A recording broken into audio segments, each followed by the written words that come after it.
Hi everyone, how are you? I was going to do a video earlier, a little bit different, but then I got really tired. We do Thursday date nights, and so we went out to dinner, and I came home and I was just really tired. So I go to sleep, and my brain kind of apparently works in downloading and combining files while I'm sleeping. And I just got it. I knew that there was this nexus, and I could not put it together right. I knew that it was there. Excuse me. And I couldn't quite get it. But now I know. I know exactly how everything is interwoven. Because, like I say, you guys are here too going, what the hell am I doing here? Because why am I adding her? Because she's talking about Michelle, which I follow Michelle, which I totally get. But she completely goes off on the Watts, which I don't agree with because the Watts have been bullied. Well, not the Watts, but the whole thing. And they're like, I'm not down with this and everything. And you're going, how does one I get where you're coming from. Okay. And then, like I say, my friends who are here from the lizard abusing piece of, you know. So anyway, um,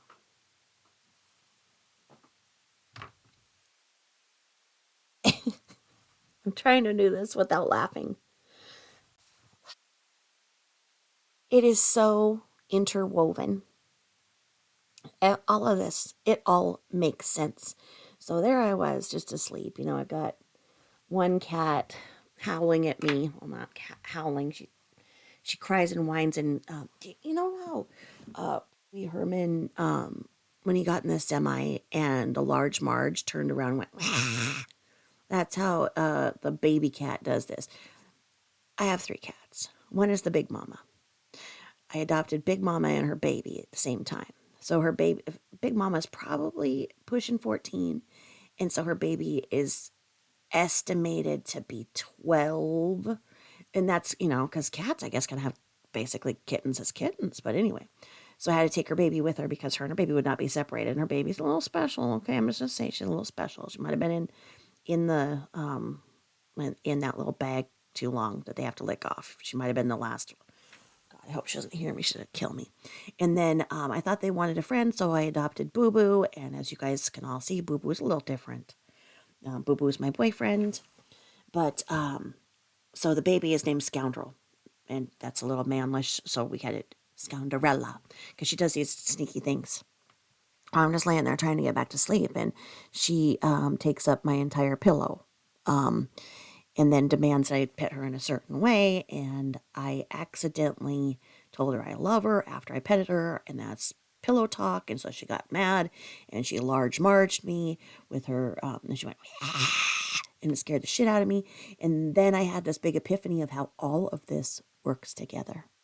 But the way my brain works, I will put a picture of Scoundrella on my pillow, on my community page, so that you can see what I'm dealing with. And one wrong pet, and it's over. So anyway, get this. I asked about how the scam with Molly Golightly went with the ruse. Okay. Now, I know that her husband is an attorney and international lawyer, CIA agent, all of that. So I am going to say allegedly, allegedly, allegedly, allegedly, allegedly, allegedly, allegedly, allegedly. Okay. Allegedly. However, there are many videos out there. I've been sent many links that are explaining something that's making a lot of sense to me right about now. Okay. So when I came into, well, when I first wanted to study law, I was really interested in how badly good fathers are mistreated in the court system. Okay. And I know that half of you just went, Christopher Watt's a good father. Hold on, hold on, hold on. You have to be with me for a while. You have to see the backstory. You have to see what I've already proven. And a really good channel that shows things in ways that I can't because I'm old as shit and I don't know how to do things. Go to Neeks Peaks, Neeks Peeks. She does an incredible job with using all of the videos that were out there as vignettes, and shows the way that things were. There was no other case that I had ever heard of that brought such division.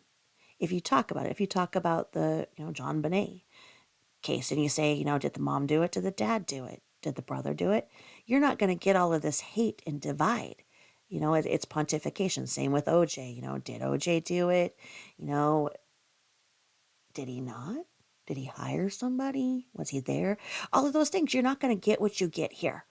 And I started really tuning into some of the behaviors that I saw in where Christopher was, as I believe, a victim of emotional abuse. And I know that you are new to my channel are going, no, he wasn't. He did this and he did that.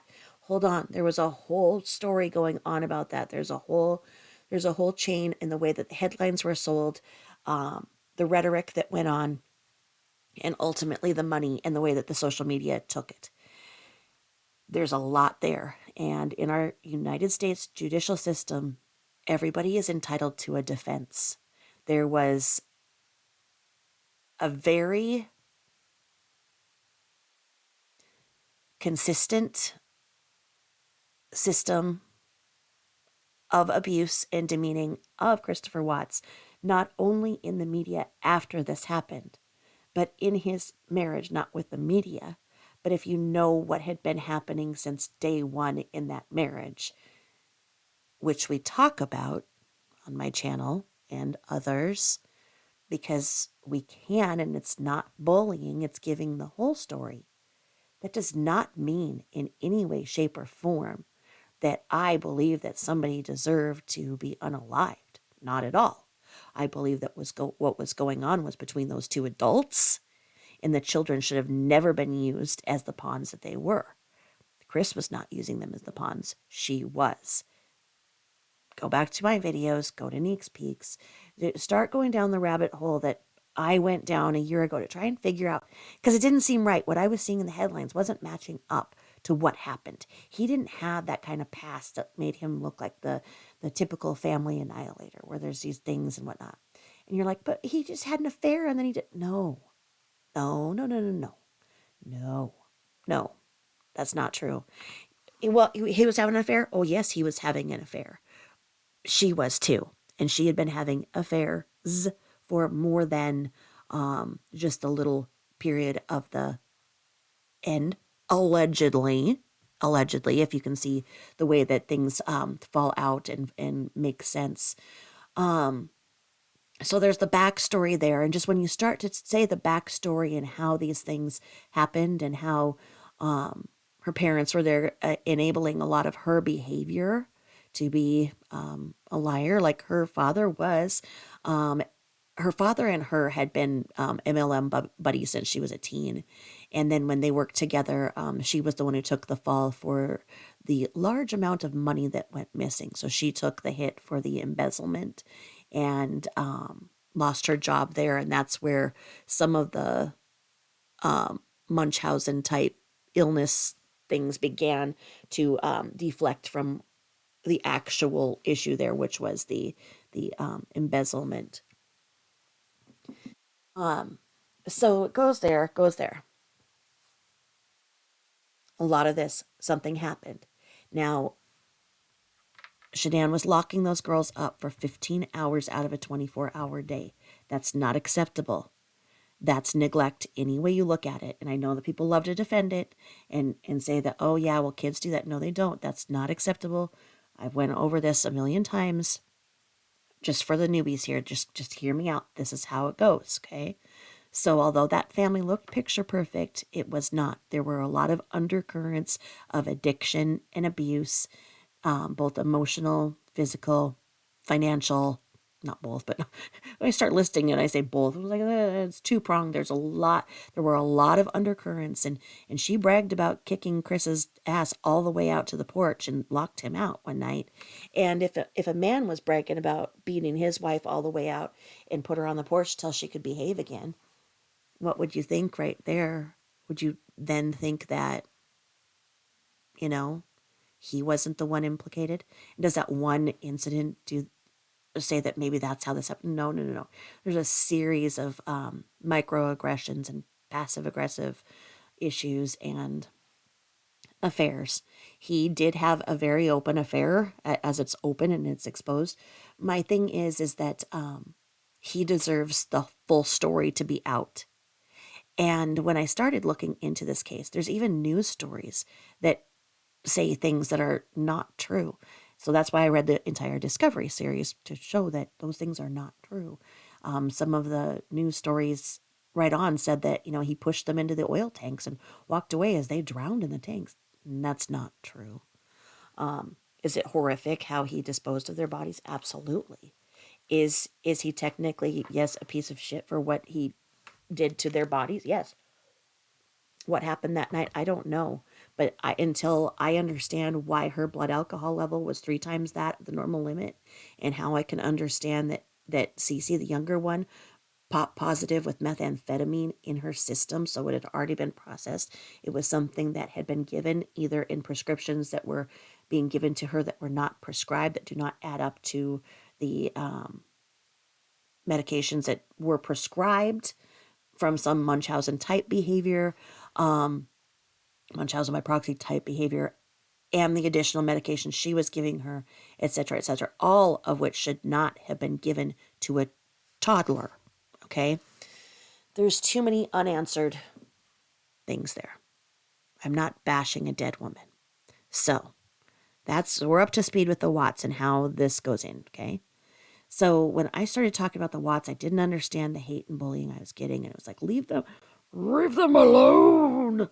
And I'm like, but wait a minute. They have channels that are putting out videos every single day with their side of the story. Why is it taboo to talk about the whole story? In that she was not making the house payments, she did not earn those free vacations, she had not actually made any money in the MLM. She was using his money he did not know, and not making the house payments, not making the HOA payments, etc., and funding those vacations in which she went out of town with another man. Okay?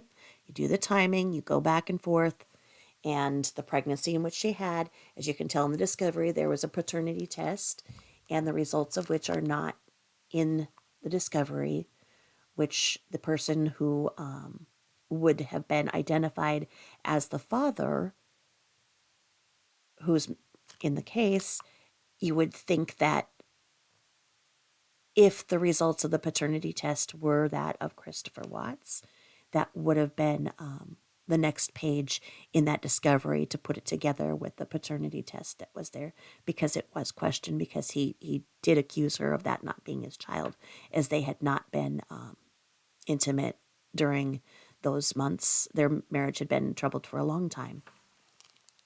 Does that mean no, does not mean that she should have been alive, but those kids are the issue. And that's my problem, is that when there are innocents caught up in abuse, it's problematic. So right as soon as she was missing, her mom called up, and we can get into that on a different day, but her mom said that she knew exactly where they were, that, so within the hour of them being missing, her mother was calling the police saying, look, they're in oil tanks. He's pouring oil over them right now. How did she know? And then how did the investigation form itself around that? And the hero that was there to go in, no, she was there. She was picking up the mail. She had been picking up the mail at that time that the mail was delivered around then, which was around 9 a.m., because Shanann had her friend who showed that she was missing. She had her friend picking up the mail every day because Christopher could not get the mail, or he would have known that that house was in foreclosure as she was not making the payments. All of this falls in. She then notices that her friend's vehicle is in the, she's not answering her phone. That's there. There's a backstory in all of these things, but the biggest backstory here that is making all of this sense has to do with MOOLY, MOOLY Golightly, the biggest narcissistic bully to ever take social media. And allegedly, or factually, if we want to get down to it, what had happened?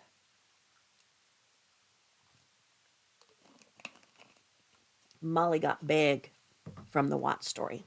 Molly had been on YouTube for a while, as I can see, as she had, that D-level fame that I kind of explained, like, because I lived in Vegas as well. And when you live in Vegas, there are all these ads, and they have you come in and interview, it basically says, like, make $25 an hour, $25 to $45 an hour, dealing cards in a casino, get a casino job, blah, blah, blah. Basically things like that.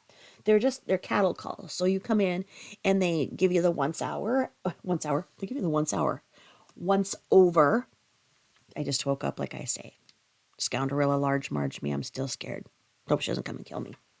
But anyway.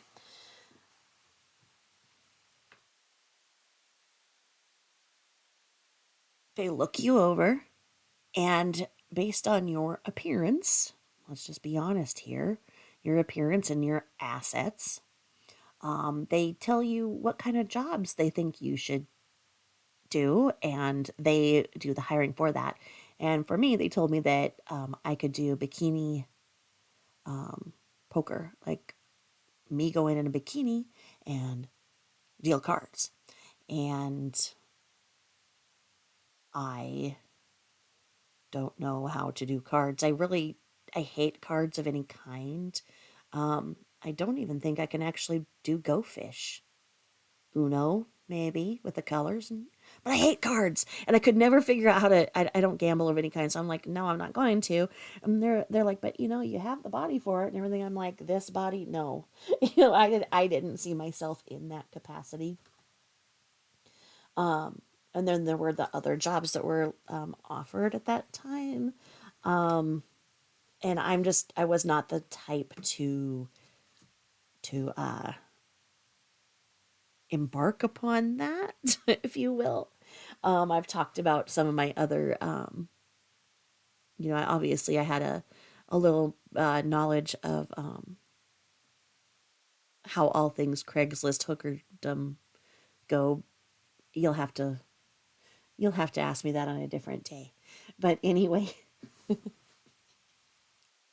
so basically it was like, oh yeah, you could, the VIPs that love you, you'd be there, you'd get all these tips, and then they would want to take you out, and just like Michelle says, they would want to pay me for my time or my boobs. I mean, whichever.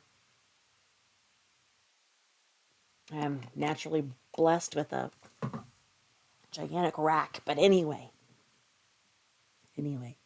I get so much hate for it, and especially even in Vegas, people would yell at me like on the street, and they're like, plastic surgery, Marge, plastic surgery. Oh my God, why did you get them so big? I'm like, ask God, bitch. These are real. Anyway. So, if you could imagine somebody who comes in thinking that they're, a celebrity, that they've been on some, reality TV, and they really like that. They've got that narcissistic edge where they're like, yeah, I am the shit. I've been a star fucker, and, have you not seen me? Do you not know who I am? You go to this place, you go to those cattle calls, or she might have already had an in, and they say, here, this is what you're going to do. And she's like, oh, hell yeah, this is what I'm going to do, and I'm going to make this much money doing it. You can see how it happened, and you can see how she really enjoyed that Vegas thing. That Vegas thing gets very old very fast. The problem with raising a child in Vegas, you see these incredibly beautiful schools, because they're funded by the casino profits.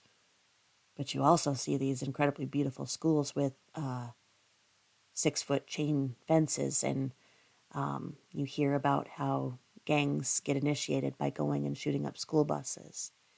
And, you know, we're well taught not to talk about what happens when you live in Vegas. Wink, wink. You just move when you feel your life.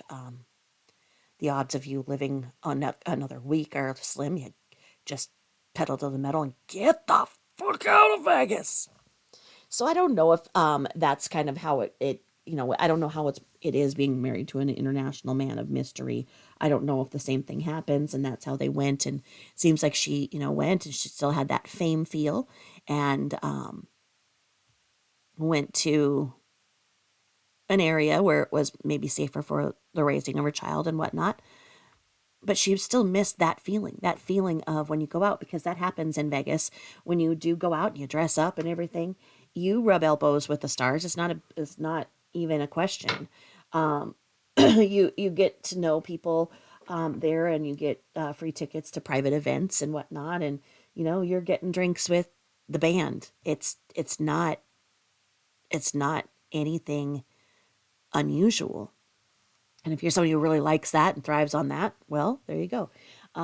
Just for a couple of bands that I really liked, the one that wrote my theme song, the song of my birth, Crazy Bitch by Buck Cherry, I really liked them, and I ended up, getting private tickets to them and stuff, and got them to autograph my boob. I thought it would make a great album cover, but, I don't think his girlfriend thought so. But anyway, so I went out a couple of times, and was able to just get in that little circuit and just get that little touch of it. Just every so often when I did go out in Vegas, you really, I was, oh, there's a little high school story. Should I tell you that? Should I tell you that? Should I tell you that mixed in? Should I tell you that mixed in? Oh my God. Okay, here you go. Okay. So my body, I am built like a bird. Some say I'm built like Dolly Parton. I feel I'm built like a bird because I'm very, very top heavy, and so I fall all the time. I can't see my fucking feet, and literally I fall all the frickin' time. I don't appreciate the body that I have. Others do. So, this bish from high school found out that I was living in Vegas, and so she thought, oh, I'm gonna go down to Vegas and see her. Well, I didn't know. I hadn't been keeping up with what she was up to.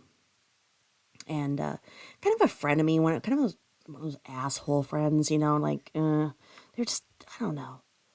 So anyway, we go, and, well, she had weight loss surgery, and so she felt that she was very attractive. And so we met, and the band was playing, so obviously we could not talk and catch up. And her husband was really, involved in looking at the band. Well, he wasn't oogling at me. It was really, really obnoxious, to say the least. Like bad. Like, and he's a big, humongous man. And he was looking at me like I was a cookie. And I was like, oh my God. Oh my God. It's just weird. This is awkward. But she didn't see any mind in it. I'm dumb as shit. I wasn't understanding it. So she's like, let's go outside. Let's go outside. So we go out, and we're just standing outside, and men kept going by, and they were noticing me, not her. And they were saying things, and, because they're all drunk. They're in Vegas. They see somebody with big boobies, they're going to say something, okay?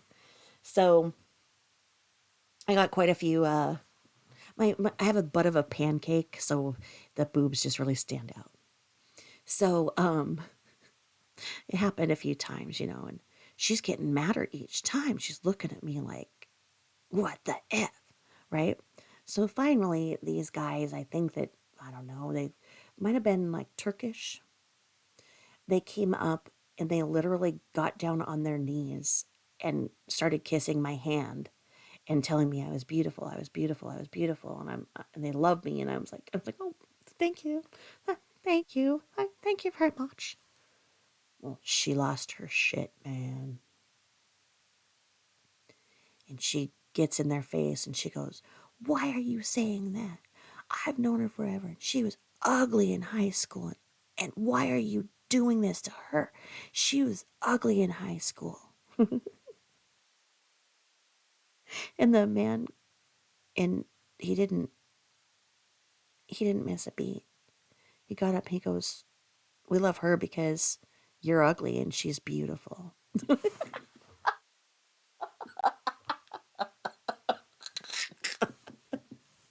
It was just like, and maybe I was the ugly duckling. I don't frickin' know. I don't know.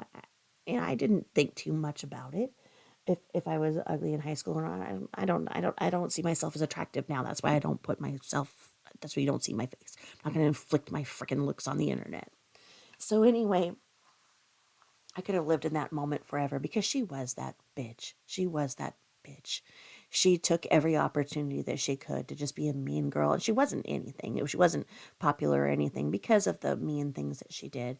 So just for somebody to do that to her, it was actually really, really nice for the universe. And basically, because like she said, she couldn't believe that people were looking at me and not her. Because, she had just had the weight loss surgery. So people should be looking at her. So she's all pissed off. So she looks at me, she goes, "Well, that was really rude what happened." And I'm like, "Okay." She goes, "Are you famous here or something? You didn't tell me. Why do all these people know you?" I'm like, I don't know. And she goes, "Well,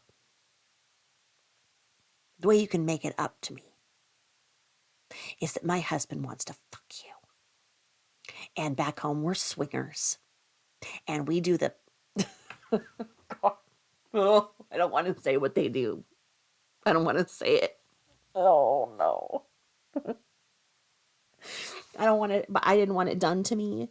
And I'm like, oh, because the thought of her and her big potato of a husband, man, and that's what makes sense now why he was looking at me like I was a cookie. And the whole reason she probably took me out there was to proposition me. And so I said, "Oh, I don't do that for less than $2,000." And see, I knew because they had brought their brother-in-law or whatever because they couldn't afford drink. So I just said that as a way to not further insult her, and just something way off the cuff that, acted, just played the game of, yeah, I am what I am here. And she's like, well, we don't have that kind of money. I'm like, "Yeah, I'm sorry. I've got a boss. I can't, I can't do things like that, without that minimum price. I do apologize. And then she's like, "Well, fine. Then you just need to give us back a ride to our hotel. We need to find something else to do because he came down here to swing with you, and so did I." And I'm like, "Oh, God." Just because I live in Vegas must mean that I'm the swinger. So she went back to our hometown and proceeded to tell everybody that I went down to Vegas because I am this is going to get clipped the wrong way, because she said that I moved to Vegas because she said that I was a hooker. Dumb bitch. I moved down to Vegas because I started law school, and you guys all know that I ended up getting very, very sick and had to drop out of law school. So it was just hard because it was the time where my high school reunion was supposed to be that following summer, and I couldn't deal with what she had just done to me. And I hadn't went to my other high school reunions anyway, so I think that was my 20-year high school reunion. But it's the way that she did it. I didn't have a sense of humor about it. It was like, oh, nice, everything's a freaking whore. It wasn't enough that I was pregnant my entire junior year, and I already have that reputation. But sure, why don't you just go ahead and do that now that I'm a mom of six in freaking law school? Go back and do that. Now I laugh about it, and I'm like, bitch couldn't afford me. It takes a long time. Sometimes things that really hurt do that. So that's my Vegas story, and I'm sticking to it. So if you imagine a person like MOOLY, getting the kind of attention that it doesn't take. I was not asking for that kind of attention. I am a happily married woman. I adore my husband. I can appreciate attractiveness in other men and women. And when I see an attractive person, I will say, they're handsome or beautiful. I have no problem with that. But I adore my husband. I would never leave him. So I was with my first husband for 13 years, and I've been with this husband here for 22 years and counting. So,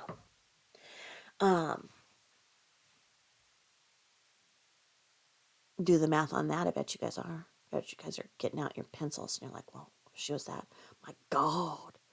My God. I was with my first husband when I was 15, so. Anyway. So you get there and you get this Molly personality. You think you're the fucking shit. Okay? Anywhere you go, you are Molly. Okay? And I don't even think that the International Man of Mystery can put a consume me because I'm saying her moniker, but maybe they can say that it's implied. So I don't know. So let's just say y'all know what I'm talking about.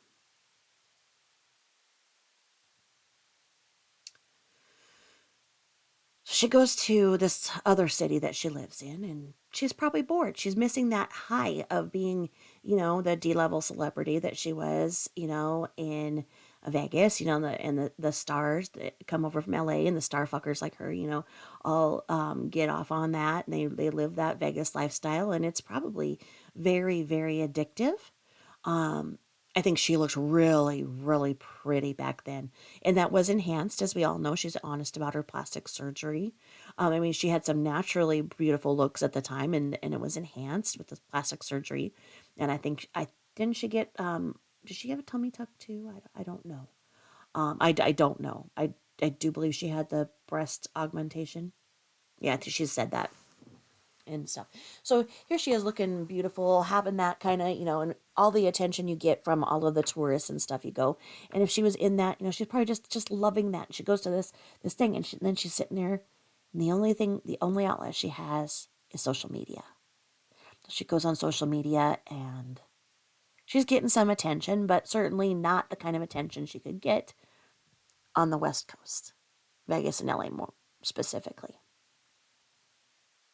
So it seemed like it was the perfect storm in when the Watts tragedy hit the headlines. She was there to grab onto it, to just grab it by the scrot and just go. That she took that and just ran with it. Just as we witnessed her take one aspect out of the case with Dre and Vaughn. She missed the whole entire backstory that I have done. Please listen to the backstory because there's quite a freaking backstory. There's this whole thing. She took this thumbnail out of it and focused on the rope, which is then how Michelle started calling in because she thought that she was then a rope expert because she was talking about what his eyes looked like and she was bringing her own personal tragedy in, which was really getting her a lot of attention. So she started calling in on the Dre thing. Okay, so that's ultimately how we have our Michelle with the Molly. Okay, long term.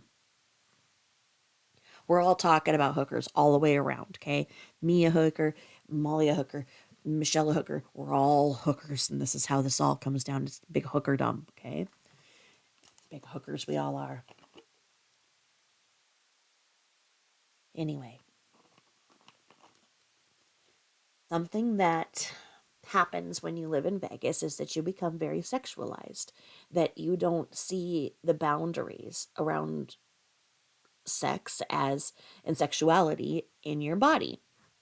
That is really nothing to, when you go out to the clubs and stuff, be scantily clad, dressed to the nines, but scantily clad in that manner of dress. So, and it's all focused on your body parts, your assets. So it seems to me that Molly was not able to let go of that. And it seems as if there are very consistent stories from multiple people who become her best friend. She does that big, I mean, you could say that, she's got kind of a borderline thing, or she has characteristics of borderline narcissism, histrionic. She's allegedly a whole ass cluster bee in herself.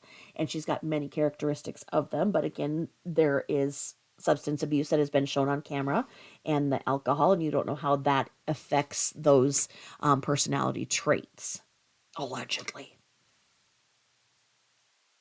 So what she does when she starts getting in with somebody is she starts showing her hot pictures of herself, and they in turn show their hot pictures of themselves, bourgeois, because a lot of us have those kind of pictures. Remember my Ambien story. So there are many women who have came forward and talked about how when they started seeing MOOLY for what she was and calling her on her bullshit, when she love bombed the shit out of them and they were best friends and blah, blah, blah, blah, blah, and they were sharing everything and, back and forth showing their best pictures, and whatnot, their sexy, sexy time. When they start to say, you did this and I don't like this, you're doing this and I don't like that, she's like, all right, why don't I release this picture and then people can comment on your nipples? Okay. This has been done before to many people. Well, here it is, guys. Bombshell tonight. You ready? You ready for it? Bombshell tonight. She did that with the ROOz. I am unclear on if it was senior or junior, but there was a penis pump involved. So, when she went into this big fundraiser for the ROOz, as she did for Dre and Vaughn, where is all that money? Where's all that money for St. Jude? Where's all the money for Dre and Vaughn? Well, the biggest, hottest, most heartfelt headline in recent memory was for the Watts tragedy. So she was taking in all of this money for them. I don't believe that Mama Roo was involved. It's definitely one of the male Roos. Okay, like I said, I don't know if it's junior or senior. But she got sexy time pictures with one of them. So she got all this money on behalf of them. Junior, she had Junior come on because Junior wanted to go. She wanted to do a frickin' meet and greet to fundraise. But her meet and greets are in places like New Orleans, because she couldn't probably get all the way back out to Vegas and stuff to do this. And what she wants that vacation. She wants that vacation that's going to give her back all of that narcissistic supply that she was getting in Vegas and in the LA and being the star fucker and all of that and all that attention. So if she thinks she can put it under the guise of a meet and greet for this tragedy, this meet and greet fundraiser in New Orleans of all places, why would that be appropriate? Why would she want to do that? I don't see how a meet and greet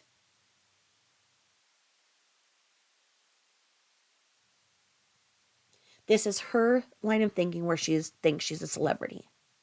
To then take a victim of a crime who, and this is where people don't like to hear this because they've villainized the Watts. Christopher's mother and father have done nothing wrong.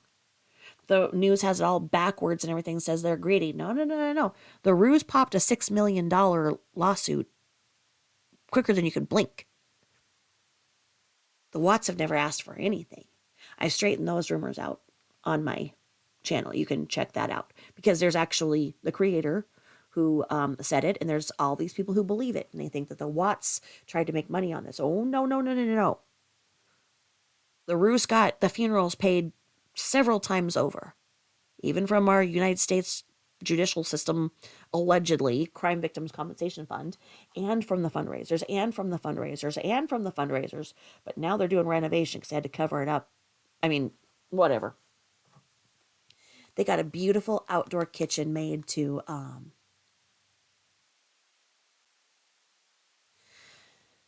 comfort them, and wood fire pizza oven and everything, like they say. But they feel that they are owed that money. The Watts feel that they are owed an explanation. Neither is going to bring back those beautiful little girls. And neither is going to bring back their daughter. Neither is going to bring back their daughter-in-law. The baby that she was carrying was the ROOz's grandchild. It is unsure if it is the Watts' grandchild. Okay? We have all of these things going on. When people are grief-stricken, it's easy for them to be vulnerable, and she may have played on the vulnerabilities of whichever male was using the penis pump. No shame in the penis pump. No shame, no shame. I don't know. I'm just, I don't know. I don't know. Okay. There,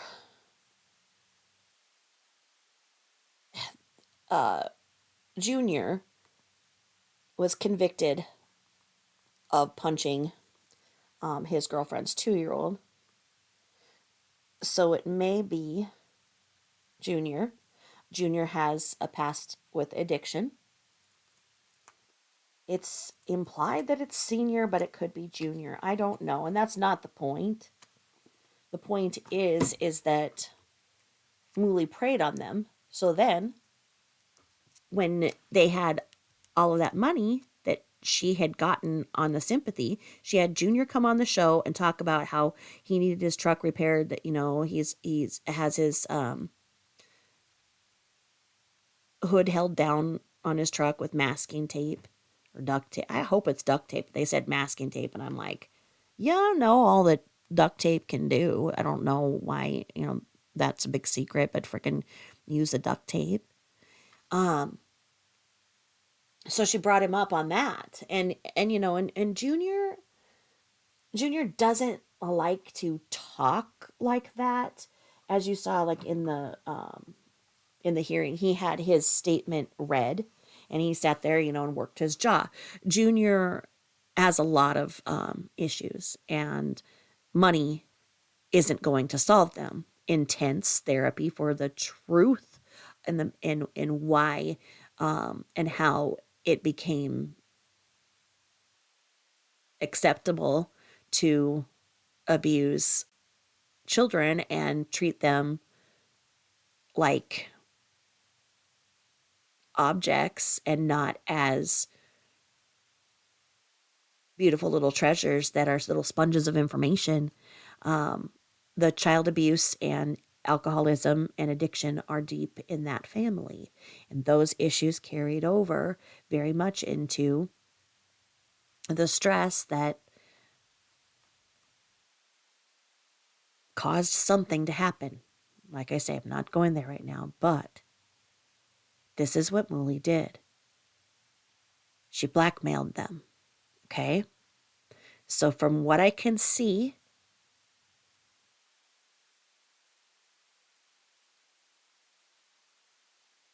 after Junior went on her show and talked about how he needed his truck repaired and whatnot, the goal is that he couldn't go to New Orleans with her for the meet and greet because his truck was not working. Okay. So I guess that, as the story goes, the Rusiks did, probably Mama Roo, did have a problem with the way that she was imitating Shanann. And her parents call her Shannon, so on all the news conferences, so don't jump me if I say Shannon instead of Shanann half the time.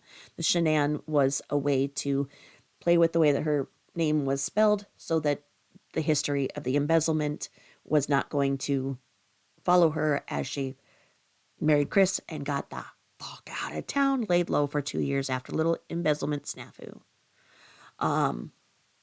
Or as others like to call it, a large sum of money went missing. And no, it's not the lawsuit that's out there where she's mentioned in the improper credit pull and improper use of credit granting. That's a whole different scam they were running. Anyway,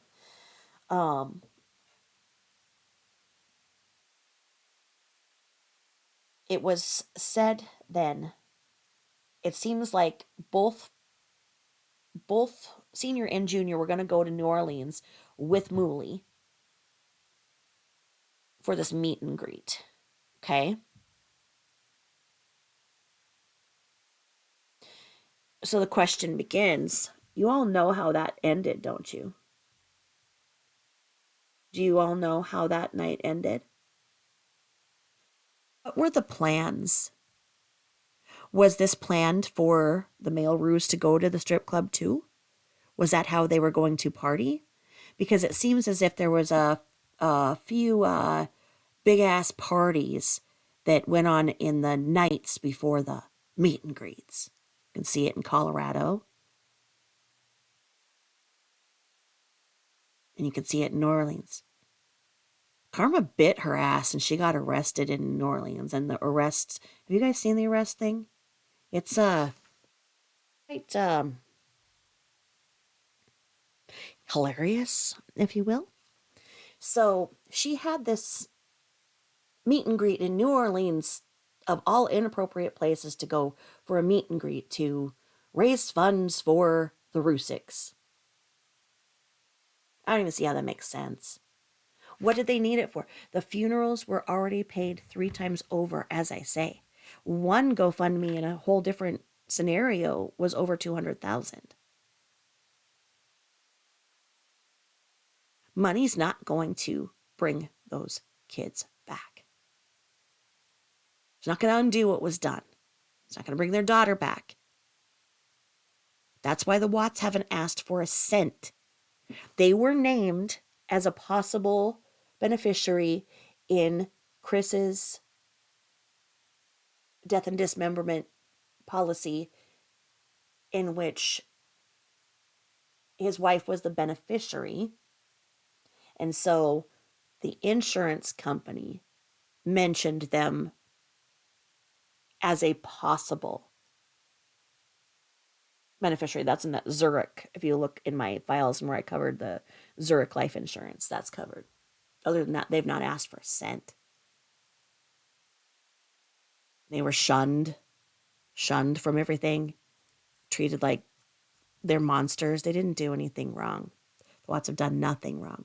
The Rusiks came and they got entangled with MOOLY. So they got out there and they had this up there and they were going with the headlines. The headlines were being sold because there was a beautiful family that was picture perfect. It sells headlines. It sells headlines if you act like, oh, this man just snapped. You better watch it. If you don't make your man's sandwich right, this is what's going to happen. You leave him for one day. You don't keep eyes on him. He's going to go and play house with another woman and he's going to blink her and not want to blink you when you come back. And if you come back with your kids too, you know what? All of you, just done. He's just going to snap like a rabid dog and you're all done. And he's going to throw you away like garbage because that sells the headlines. It does not sell the headlines to say what was really going on in that family and the amount of lies and stress and abuse, covert, financial, emotional, and all of the things that were happening to that man. Plus being given substances that he did not know were going on to the effect that he was only allowed to sleep for 3 hours a day, long term, most likely, in my opinion, caused a psychosis that gives a very good explanation for the way that he tries to explain what happened that night, because he doesn't even know. And But people are like, but he confessed. Now he didn't. He didn't. He told the people in Colorado that went out there, in Colorado, in Wisconsin, that went out there post conviction because it was coming up that he was going to go for an appeal. So they did an unfilmed, so we don't know how much it was edited, rendition of what he thought happened, including the fact that he says that there was a demon with him.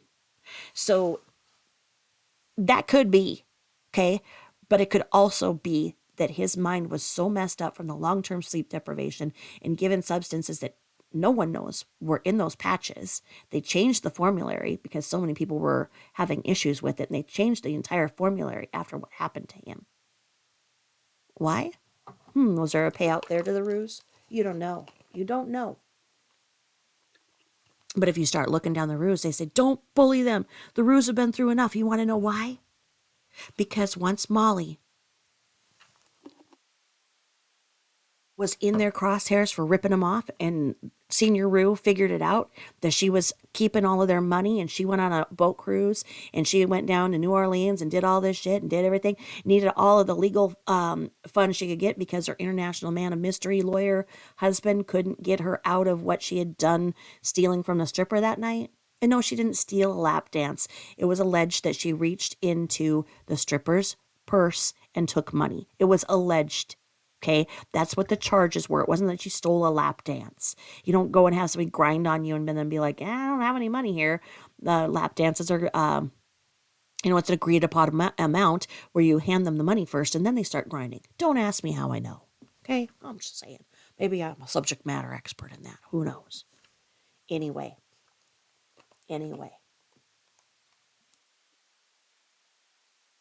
Molly's got the ROOz all over the internet, so that they can get the maximum amount of money. Molly is running this. Molly is running this, getting this fundraiser going. She's got all this energy. She's using those headlines. She's using those ROOz. She's getting the money, and everybody's hearing about the poor ROOz, poor ROOz, poor ROOz, that monster Chris. Give the money. She's running the MOOLY telethon for the ROOz. And somehow the ROOz wanted to cash out that money from PayPal, allegedly, and it wasn't there. MOOLY needed it for the little snafu that happened in NOLA, needed the legal funds, needed to pay for all those drinks and everything from them big partying, and paid for an ocean cruise. So Papa Roo tried to fight her, and she said, do you want everybody to see these pictures that I have? Do you want everybody to know that you use a penis pump? How would that look when you have everybody up there thinking that you're this model family? So you know what he did? He called her an internet bully. He wanted every single thing taken down. He didn't want people talking about them anymore. They don't mind the money, but they wanted people to stop talking about them, namely MOOLY. So he goes on this news conference vacation, stands in front of the house that I don't know how he could even stand in front of it based on what happened. But he stood there, no tears in his eyes, no nothing. Stands in front of that house with the news reporters all out there and reads from his script about how the internet bullies need to leave him alone. They need to stop. His family's had enough. Leave them alone. They want to grieve. Who would attack the ROOz and why? Has anybody seen anybody actually attacking them online and bullying them?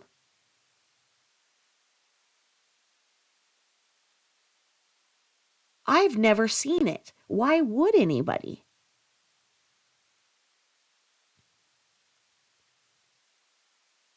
He didn't give the context that he was being emotionally blackmailed. He was being what do you call it? What do you call it when you blackmail somebody with nudie pics? Is that extortion, blackmail, whatever? Allegedly.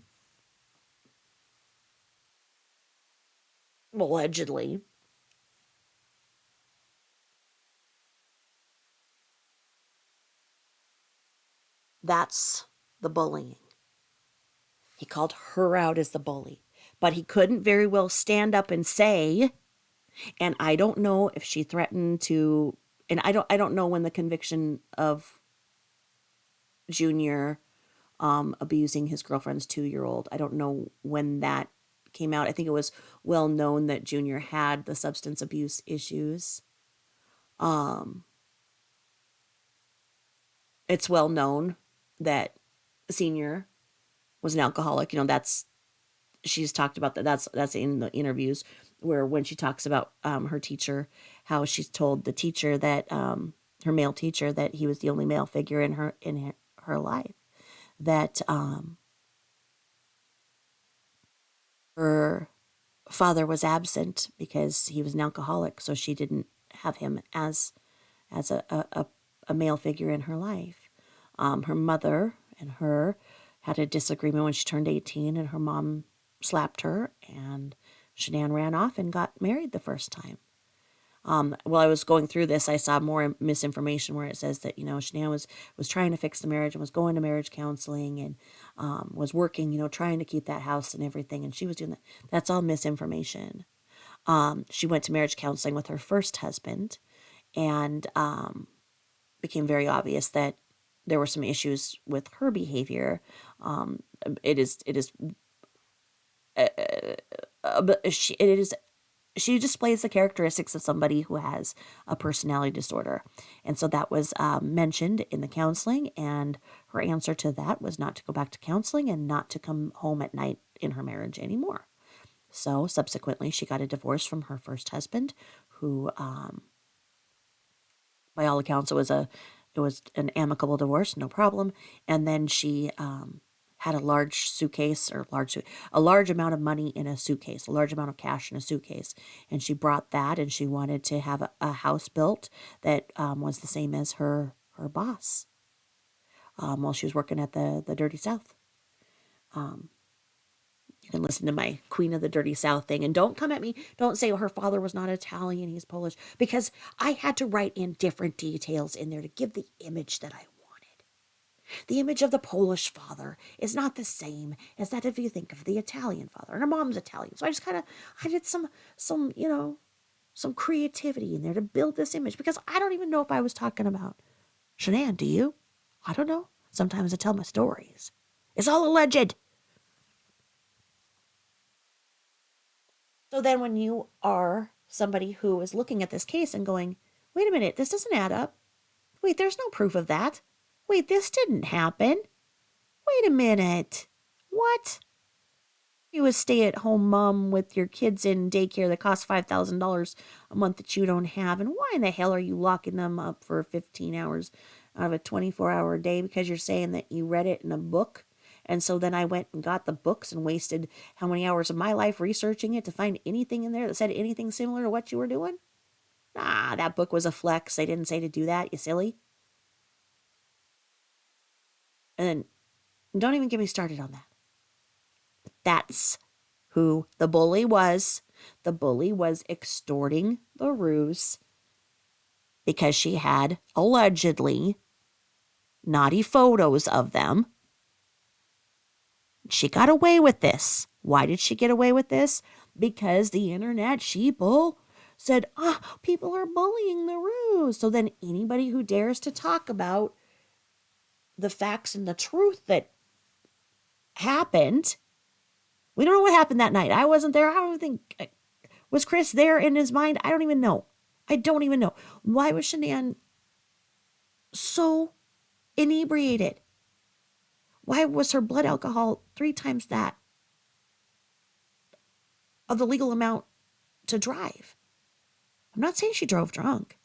I'm saying that when she came home, she drank in excess. Why? What happened? She couldn't have just went home, went straight to bed, and then, they do the deed, and then he just, gets on top of her and nicely strangles her, and she doesn't fight back at all. She just sits there and lets it happen. Bull. As her father says, she's extremely strong. Extremely strong legs. He's seen her attack. Well, who? Who has he seen her attack? Because he said his daughter can, kick some, her legs are freakishly strong, he said.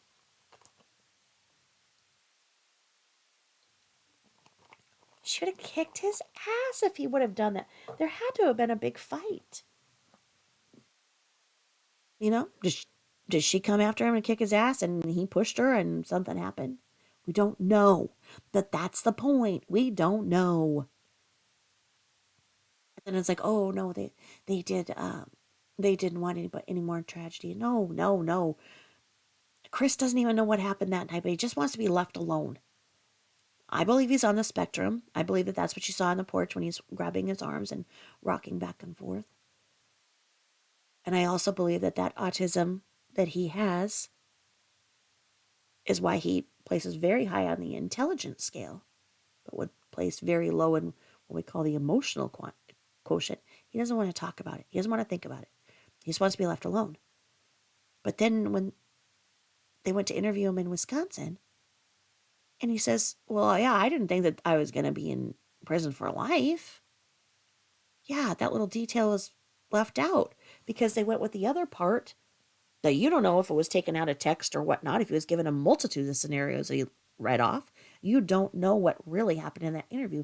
And when in the history of criminogenic behavior has our tax dollars allowed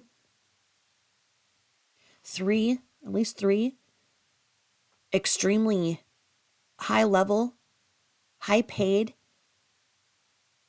employees go and interview somebody who's already convicted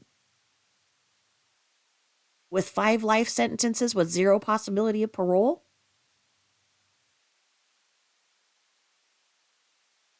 And how did all of those life sentences get packed on? Was there a couple of extras laying around at the DA's office that they put on there? If you look at his sentence, it doesn't make sense. Or I put in there that, dear God, even Diane Downs and Susan Smith, one admitted it, one was convicted of it, but they are very likely looking at being out on parole anytime soon.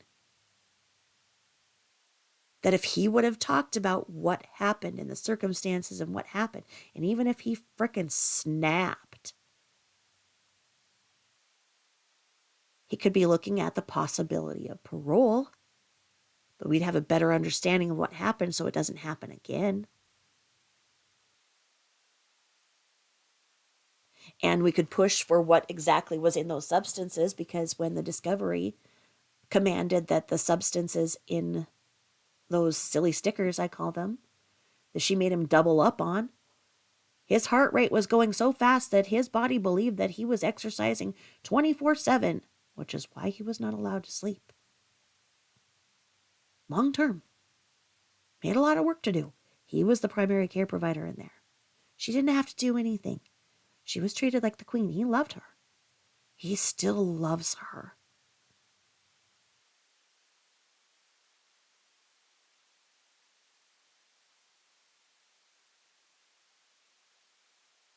What was in those stickers?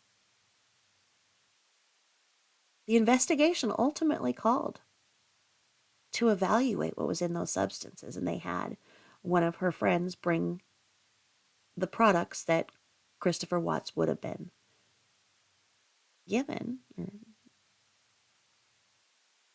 and they said they were sending them to the lab, but there's no corresponding lab results in the discovery that show what was in those silly stickers. And if you're not familiar, it was because she was pretending like she was making all this money selling this MLM, but she was not making all this money, and she was not earning all of these free, all-inclusive trips. Yeah, she may have earned a couple, but it's just like when you go and you, well, let's say tonight was date night. Hubby goes and he puts in $40 into pull tabs. I tell him not to. I give him dirty looks. I say it's not in the budget. What the hell are you doing? And then he has this little smug look when he wins $100. He said, but I won $100. And I'm like, asshole, it's only 60. And then you have to go tip her 10%. So then it's only 50. I won $100. You didn't. Same thing with MLMs, where she was putting in this extraordinary amount of money, so his entire paycheck basically, and then she would get some of it back, which would be where he was said he couldn't wait for the day that she got her commission. It was a great day. He did not know. He didn't even know how to get into the bank accounts. He didn't know. And her best friend was getting the mail, so he never saw it when she was out of town or otherwise. That house was going to be foreclosed upon any day. That's why she went to North Carolina, was out there for 6 weeks. She never intended on coming back. She went out there with her love interest, who may or may not have been the father of the baby that she had. And he said, no, I have a wife and 2 kids. And she's like, but, we have a lot of fun when we go out of town. And people are, but she got the Lexus. Well, why was the Lexus in his name? Did she get a car allowance out of it? That's really, really, really, really questionable. Because if you're earning it, you're getting the money each month for it, why would it not be in your name? So many questions. And there's never been a person in the history of selling MLM that has went on so many all-inclusive airfare paid vacations. Look at it. You guys have all been like I have, where you try and sell something and you believe that dream and you're chasing that dream. Sure, you can go and you can qualify for all these things if you don't pay your mortgage. Don't tell your husband because he's going to get on your ass about, buying all this, stuff. Don't let him know. Just keep boxing up that shit and put it in the basement. Yeah, so there's 30 grand or so of that MLM in their basement. She's going to sell it at events and give it as samples. She had to buy all of that so that then she could go on these trips. She had to pay the airfare and she had to pay this and that because she could go to them and pay to go to them, but she did not qualify to go to them with all expenses paid and the airfare paid as well. That level of dishonesty would cause a lot of stress in a marriage. But especially if your husband doesn't know and doesn't understand why his wife keeps going on. But he went on those vacations too. Yeah, she took him along a couple of times. Yeah, she did. But if you look at how many more pictures there are of her with the other man. So once again, don't look over here. Don't look over here. Don't look over here. Don't look at that side of things. Don't look at the ruse. Because they're getting bullied. They're getting bullied. They're getting bullied. They're getting bullied online. Don't look at the fact that there might have been pictures that he didn't want to get out. Oh, she's crafty, this Molly. She's real crafty. She'll go for your insecurity. She'll get those pictures and she'll hold them up. She's done it to every female. She's a misogynist in a woman's body. She hates other women. But does she hate men too? Is there no concern of gender when it comes to who she hates, whose lives she'll ruin? How many people have been affected on this social media platform due to her needs, her endless pit of financial needs?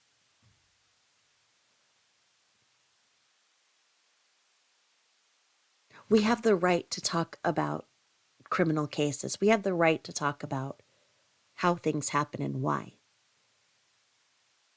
That's what forensic psychology is. That's breaking down what happened. When somebody is a forensic accountant, they go and they break back down how somebody made all this money. Huge in embezzlement. How did you get the money to buy this house when you wouldn't have made that at your job? And you have this big mansion to yourself, and your new in-laws come in and they're like, how do you have this big mansion? Well, they weren't going to build it for me until I brought them a suitcase of cash, rather large sum of money. Don't look over there. Don't look over there. They're being bullied. Nobody's bullying the ROOz other than one person. And that person right now is deplatformed. And I can only hope that they are, because the lies and every single day breaking the terms of service on this platform hurt every single creator and how many other people? What is the trickle down of how much this woman caused? And why didn't anybody listen? Is it any coincidence that the chief of operations, the president of YouTube, however it may be, just changed 2 weeks ago? And now we're seeing some real results from the concerns that most people have had about the people who are abusing this and who abuse the platform for all creators? I think so. Now, I'm going to show you something here. Let me see. Let me see here. We're going to go to my, so I hope I don't, let's see. Okay. So what I did here, you guys can all see what I've been checking out while I look at this. I put in just this little Molly Golightly arrest, and you can do that too, and you're going to find her arrest. Once again, I'm asking for forgiveness rather than permission in these creators because, as I said, I just got woken up by my cat who scared the shit out of me because I talked to her after I heavy petted her, had some heavy petting with Scoundrella, and then I talked to her, not allowing pillow talk tonight, and here I go. So, Chronicles of the Shady, they do some fun-ass work. Here's how I'm going to interweave this aspect to the story, okay? So this is the kind of example that Molly gives as that of a creator. When you come into this learning curve, it's been a huge learning curve for me, honestly, of what to do and how to get an audience on YouTube. Well, everything I've said obviously wasn't working well for me because, as you guys can see, I really have low numbers, but I have quality. That's the thing, is that I earned every single subscriber that I have because all of you are my friends and all of you give me great talking points, and you guys are all amazing. I mean, my hater to troll ratio, I mean, what, it's like we have a few that come in here every so often that just read the headlines. And like I say, if you read the black and white, well, you're not using the gray in between, so you're not using that gray matter, that brain there. So, if you're somebody trying to figure out how to do this, and it's set out there, oh, you make all this money on YouTube. Well, I'm honest that I just got monetized at the beginning of this month, so the end of March. And it looks like in my balance, I have made $21.18 so far waiting for me. And then I got my first super chat the other night. Thank you, Stormy. I got $10 in my super chat, and I'm like, how do I even get my super chat? So I looked up how to get super chat. I looked up that you have to provide your driver's license, and then they send your PIN to the to the address on the driver's license, and then you enter that PIN, and then when you hit this threshold of, I think, is it $100 or $200, then they cut a check to you. So I have to go to the fucking DMV because I have not updated my address. It was going to expire on my birthday anyway, so I was going to have to be making my way there. But I don't like the DMV. It doesn't end well. I wish that I could have some of some nutshell Zanny for that. I can't. I have such bad PTSD in the DMV. That's a story for one of these days. You guys will just have to hear. You guys will just have to hear this. So anyway, on the topic of nutshell, here we go. I'm going to tell you, this is how we're weaving it. It all goes back to the nexus of the Molly. The Molly, the Watts, and the nutshell all honestly are together. It is this trifecta that I have finally put together for you. Seemingly unrelated, absolutely interconnected. Check this shit out. Oh, here I am. I'm Nutshell, and I'm like, oh shit, I hear a lot of people make money on the YouTube. And so, you know what? I've got to get some money because I'm going to have to buy this fucking house in May because I'm going to do it. They're going to sell it and I'm going to take half of it and I'm going to get this house. Etienne is not going to get this house. I'm going to have the wine rack and I'm going to have this house and he can fuck himself. And so I'm going to go and I'm going to go on this YouTube and I'm going to get them all to give me their money because it's not fair that Molly gets money. So I'm going to be Molly's best friend, but Molly won't take me. So I was just on her Patreon and it said that I have the right to call her. And she won't take my calls, so she is making the money. And she said on her Patreon right there that she can have phone calls. And so I tried to I talked for hours and hours and hours to Robin, and Robin understands what I'm saying. So Robin told me I should get a channel of my own. So I'm getting a channel of my own. And this is how I'm going to make my money, because this is how Molly does it. Do I look like Molly? Do I look like Molly? Do I act like Molly? Well, let's see how Molly acts. And let's see where Nutshell may have gotten the bright idea that this is how you act as a creator. Here we go, down the portal.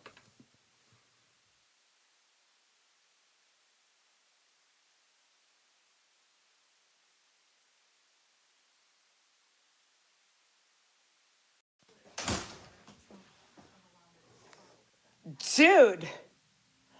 Foam. Who was that, my friends? It's MOOLY. MOOLY.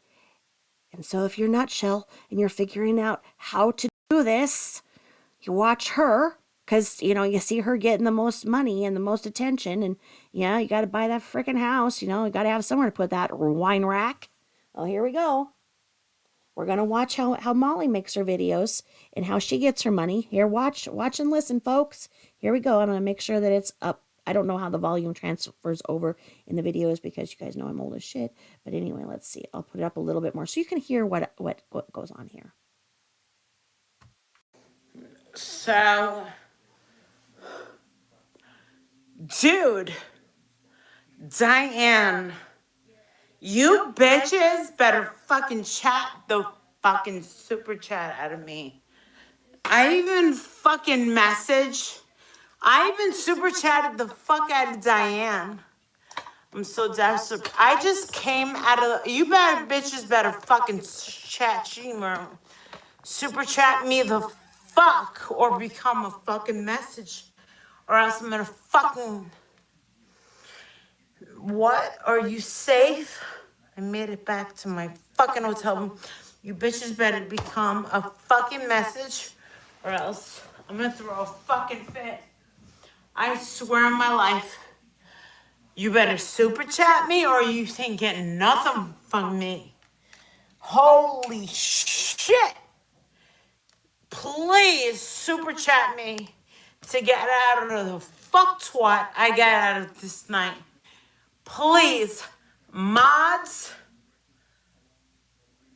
Patreons, even Diane. I messaged Diane. Tell Diane. Dude, I gotta pee. Hold on and wash my hands. You're not gonna believe I just came from the police. I'm watching fucking super chat.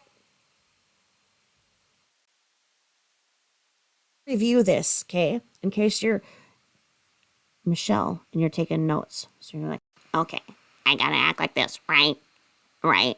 Okay, I gotta get really shit-faced, and then I've gotta tell everybody they better fucking super chat me. Fucking bunch of angry vaginas. Ugly, fat fucks. Better super chat me. see?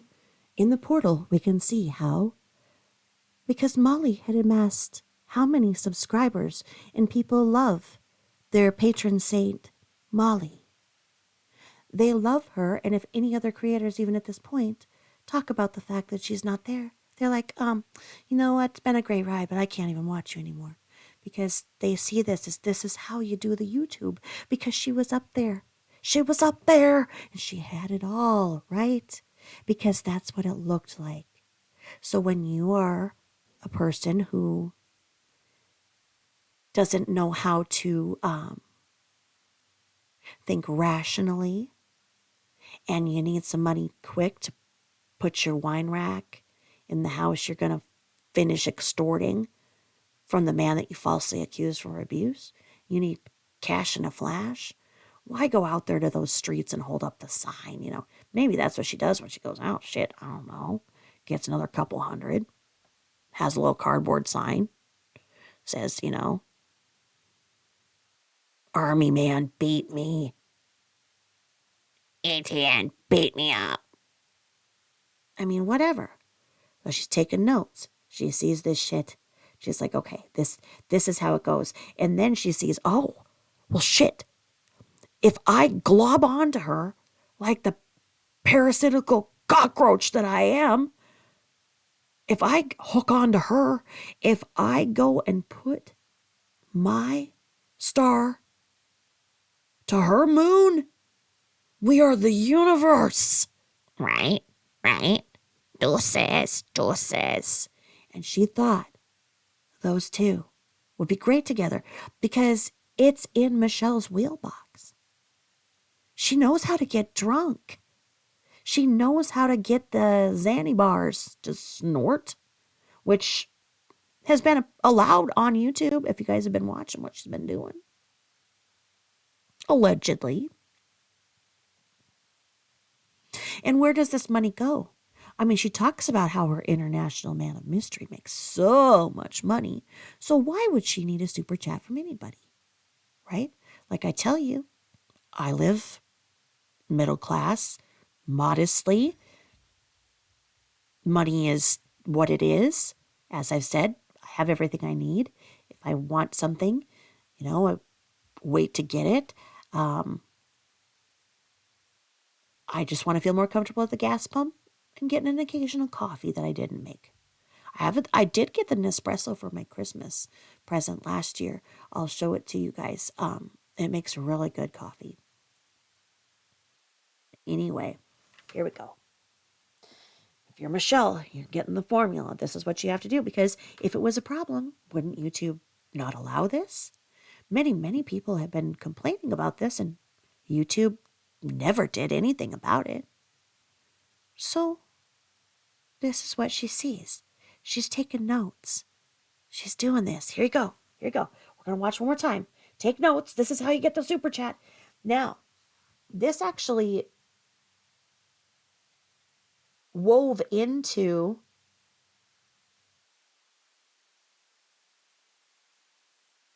because she's talking about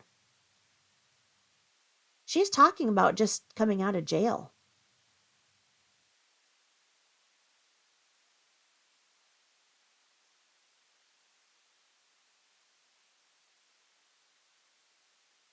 This date where it says 11/19/2022, that was just this Thanksgiving.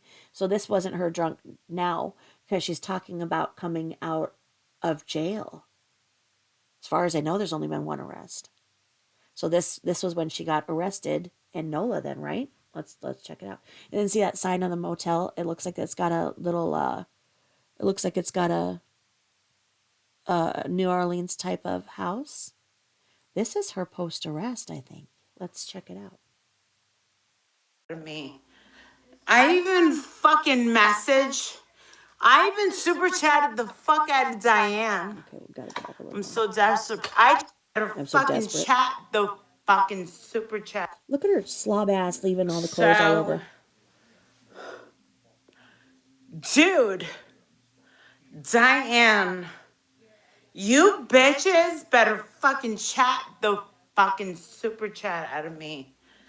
I even super chatted the fuck out of Diane. I'm so desperate. I just came out of you bitches better fucking chat Shemer. Super chat me the fuck or become a fucking message. Or else I'm gonna fucking... What? Are you safe? I made it back to my fucking hotel room. You bitches better become a fucking message or else I'm gonna throw a fucking fit. I swear on my life. You better super chat me or you ain't getting nothing from me. Holy shit. Please super chat me to get out of the fuck twat I get out of this night. Please, mods, Patreons, even Diane. I messaged Diane. Tell Diane. Dude, I gotta pee. Hold on and wash my hands. You're not gonna believe I just came from the police. I'm watching fucking.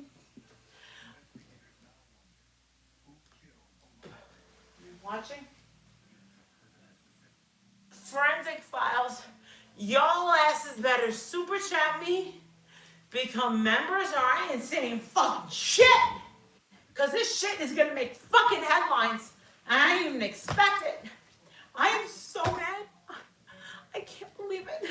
Oh my god.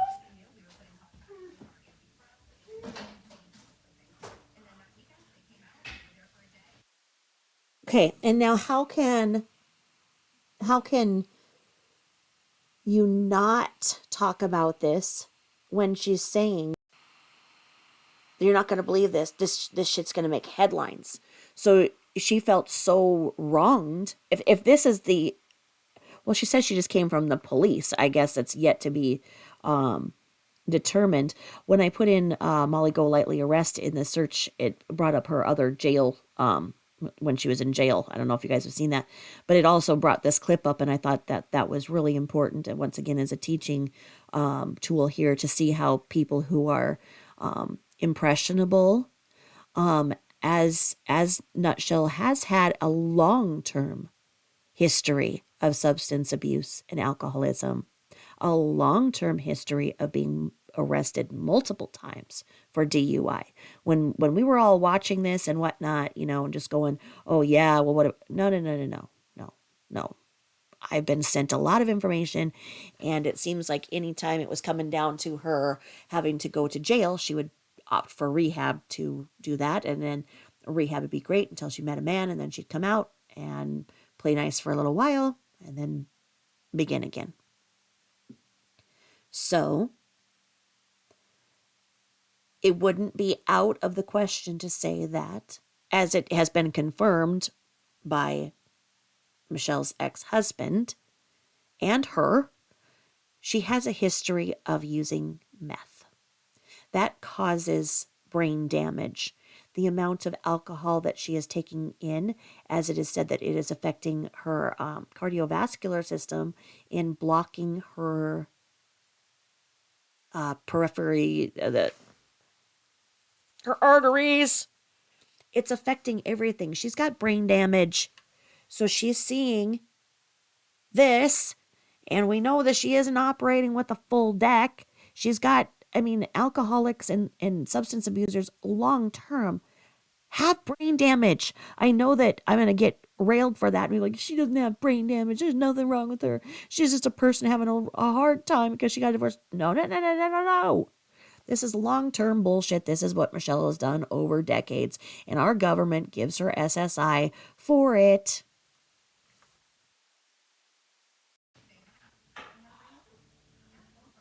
So, isn't it nice that... oh, she's screaming at her twat because she's peeing. And... bitch. Who's a bitch? Your twat? Y'all motherfuckers better super chat me. Oh, Better yeah. than the BBC. Who's she talking to in the bathroom? I'm Better. so mad. I've never been madder in my whole life. She dropped. Oh, the espresso just came on. See, I was talking to her. Psychic. I swear I didn't even watch this to this point. Holy shit. Holy shit. She just said to. I'm telling you, I'm psychic. I'm channeling all this. Oh, that's a different one. That's a Bartazan. I wonder what that is. Holy shit. Y'all motherfuckers better fucking deep. Is she talking to her turds? Did she just go into the bathroom and drop a couple of deuces, and she is yelling at her own turds to super chat her at this point? Is there no stopping this woman as to who she wants to super chat? She's in the bathroom. She said she had to pee. The peeing part is over. This could only be a number 2. She's yelling at her frickin' turds in the toilet bowl to super chat her. Mooly, This has to stop. I'll fucking fall out. This is worth $5 shit. Oh my god, I'm so mad.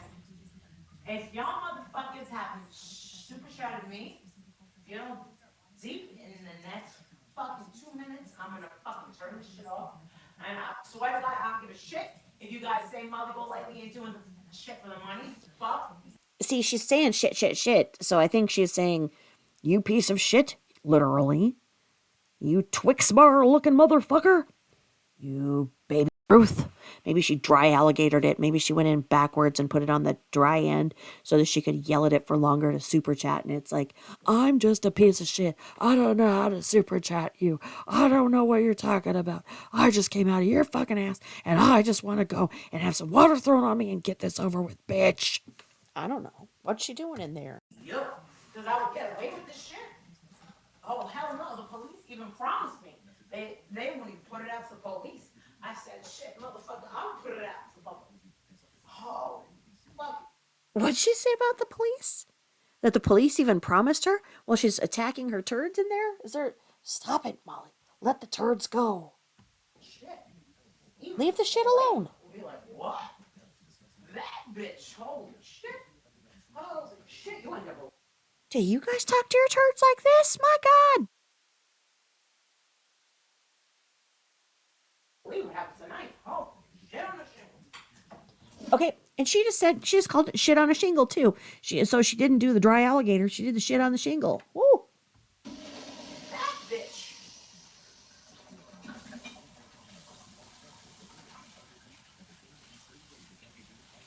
Disgusting. Disgusting. Turd abuse. Oh. Hell no. Fuck that shit. Yeah, it's shit. Hell no. This ain't. Tuck your this tit shit in. ain't getting away. Oh, no, no, no, no, no. Nope. This shit ain't getting away with a motherfucker. I will Nope. end this shit and fuck on to my new fucking story. You What? think I ain't fuck around? I'll fuck around and hell find no. out. Let's go. Oh, did she just go over there and push out the tit a little more? I mean, is that a mole? Is that a mole, Molly? Become a new member right now. That's a mole. One, become a member. Get this? I mean, she just told her turds exactly what to do, too. So her turds are down there making their way to the sewer going, that bitch says we have to super chat. And all the other turds are down there. Tell her to fuck right off because you're down here. You're just a turd. You don't even be talk like that.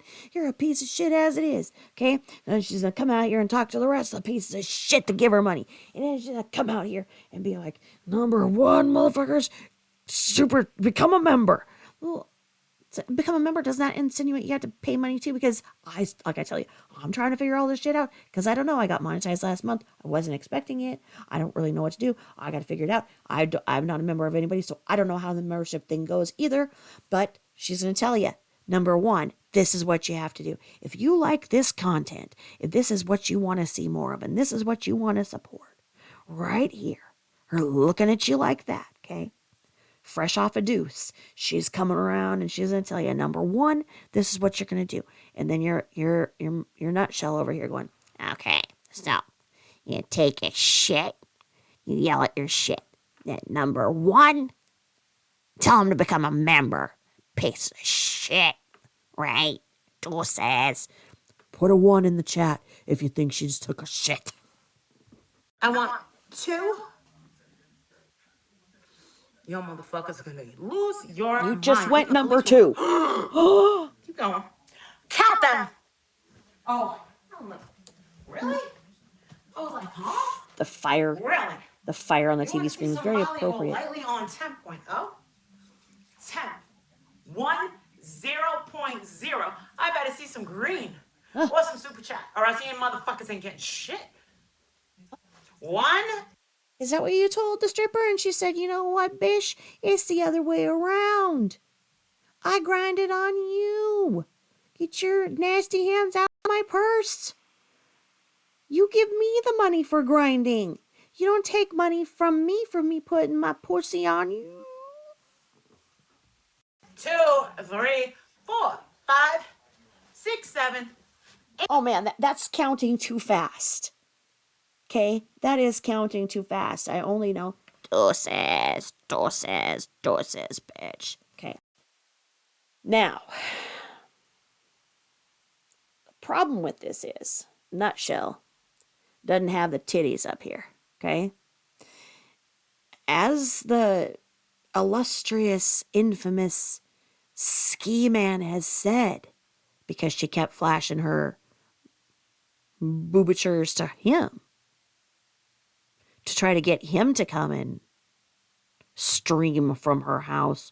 Wink, wink. And we all know what streaming means.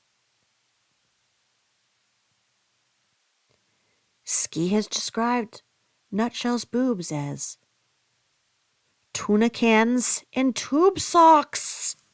Oh. 8, 9, 10. Oh, wait. Is one tit bigger than the other, or does it just want more attention? What the fuck is going on with the right tit? You ain't gonna believe tonight. I will end it and go to sleep. It's 3:40 in the fucking morning. I will go to sleep. And I was gonna slow it down at around 8 a.m. and just go to sleep to Forensic Files. About 7 hours ago, the police stopped me about 40 minutes ago, took my phone and asked me if I had a goddamn YouTube channel. Let's go. We're gonna start. I ain't gonna say a damn fucking thing until I see that shit light up. Keep going. So, you know what? I may not be as well versed in MOOLY as I mean, obviously this it says intoxicated 11/19/2022. So she just got pulled over that I in error of where I just thought that I saw the picture of NOLA, a NOLA picture, and that this is a different police interaction. I apologize. Like I said, I like to go through these things raw with you. Okay? I like it raw. What? Okay, speaking of it, what is that right there on the by the lamp? What is that? Does this go over there? Okay, like I said, this one's the attention seeker. The right boob says, "Look at me, look at me, look at me." And then what is this? And what is that? Does that help that one go in? Is that lube? Did you see? Okay, when she was in the jail and she's talking about the lube, the way she said lube. And she got a little food there. A little food. Why is this one all foggy? Why is this one all foggy and shit? Does look like the prison glasses. You know when the prisoners get those prison issue government ones? Looks like a prisoner right there. And then this one. Look at me. But you know what? For a boob job, let's look at the shoulder to long boob ratio. Generally, well, I don't know. I don't know with implants if they're heavier, but shouldn't, if you got a boob job, shouldn't they be, I don't know, here, you should see what I'm doing. Well, so without a bra, maybe elbow,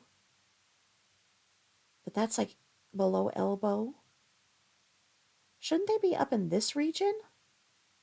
Ask this one. This one wants to talk. She knows what's going on because she can't see him. Well, anyway, here we go. This is a fucking business. Let's go for 10. Let's go. I will shut this fucking shit down and forget about it. Please do. They said they weren't going to say shit. Let's go for 10. Who's going to be number 10? No? We ain't got number 10? No? Boom, boom, boom. Boom, boom, boom. The combination of what's going on in the TV behind her and her and her fingers up there like the fucking Wicked Witch of the West. My precious. Number 10, this is a business, motherfuckers. This is a business I'm running. You see me, I'm running a business. You jump the fuck up and hit that shit, smash that button, subscribe, become a member number 1. Then you can super chat me. I want to see some green. Yellow. Yellow. Yeah, I want to see some yellow. You just said some yellow and brown. Oh. Here we go, yo. You ain't got number 10? This is gonna be a long night. And I ain't standing for it. You can't even get 10? If you can't get 10, I will shut this motherfucking down in 2 fucking seconds. Hold on, motherfuckers. If this is not the night from jail, then she was referring to an interaction with a law enforcement, and she's in a hotel. Did a man with a badge allow her to drive this way? Or does she not drive? Does she Uber? But how was the police involved in this? Is this I don't know. Oh, we got 10. Thank you, baby. Thank you, honey. I love you for caring. Oh, I love I'll you. probably inbox you what happened to myself. You'll probably make a video out of yourself. By the way, if you're hard up for money, I'll give you some advice from a very 5.5 year life coach. Oh, What? What? You will give me advice? You'll be my life coach? Will you please tell me to fuck up my life like you have yours? Will you please tell me how to treat my husband like a fucking accessory and act like I have everything? Treat other people like absolute dog shit and sext vulnerable people and then release pictures of people who I acted like besties with because it's no shit for me to go and show off my plastic boobies. Well,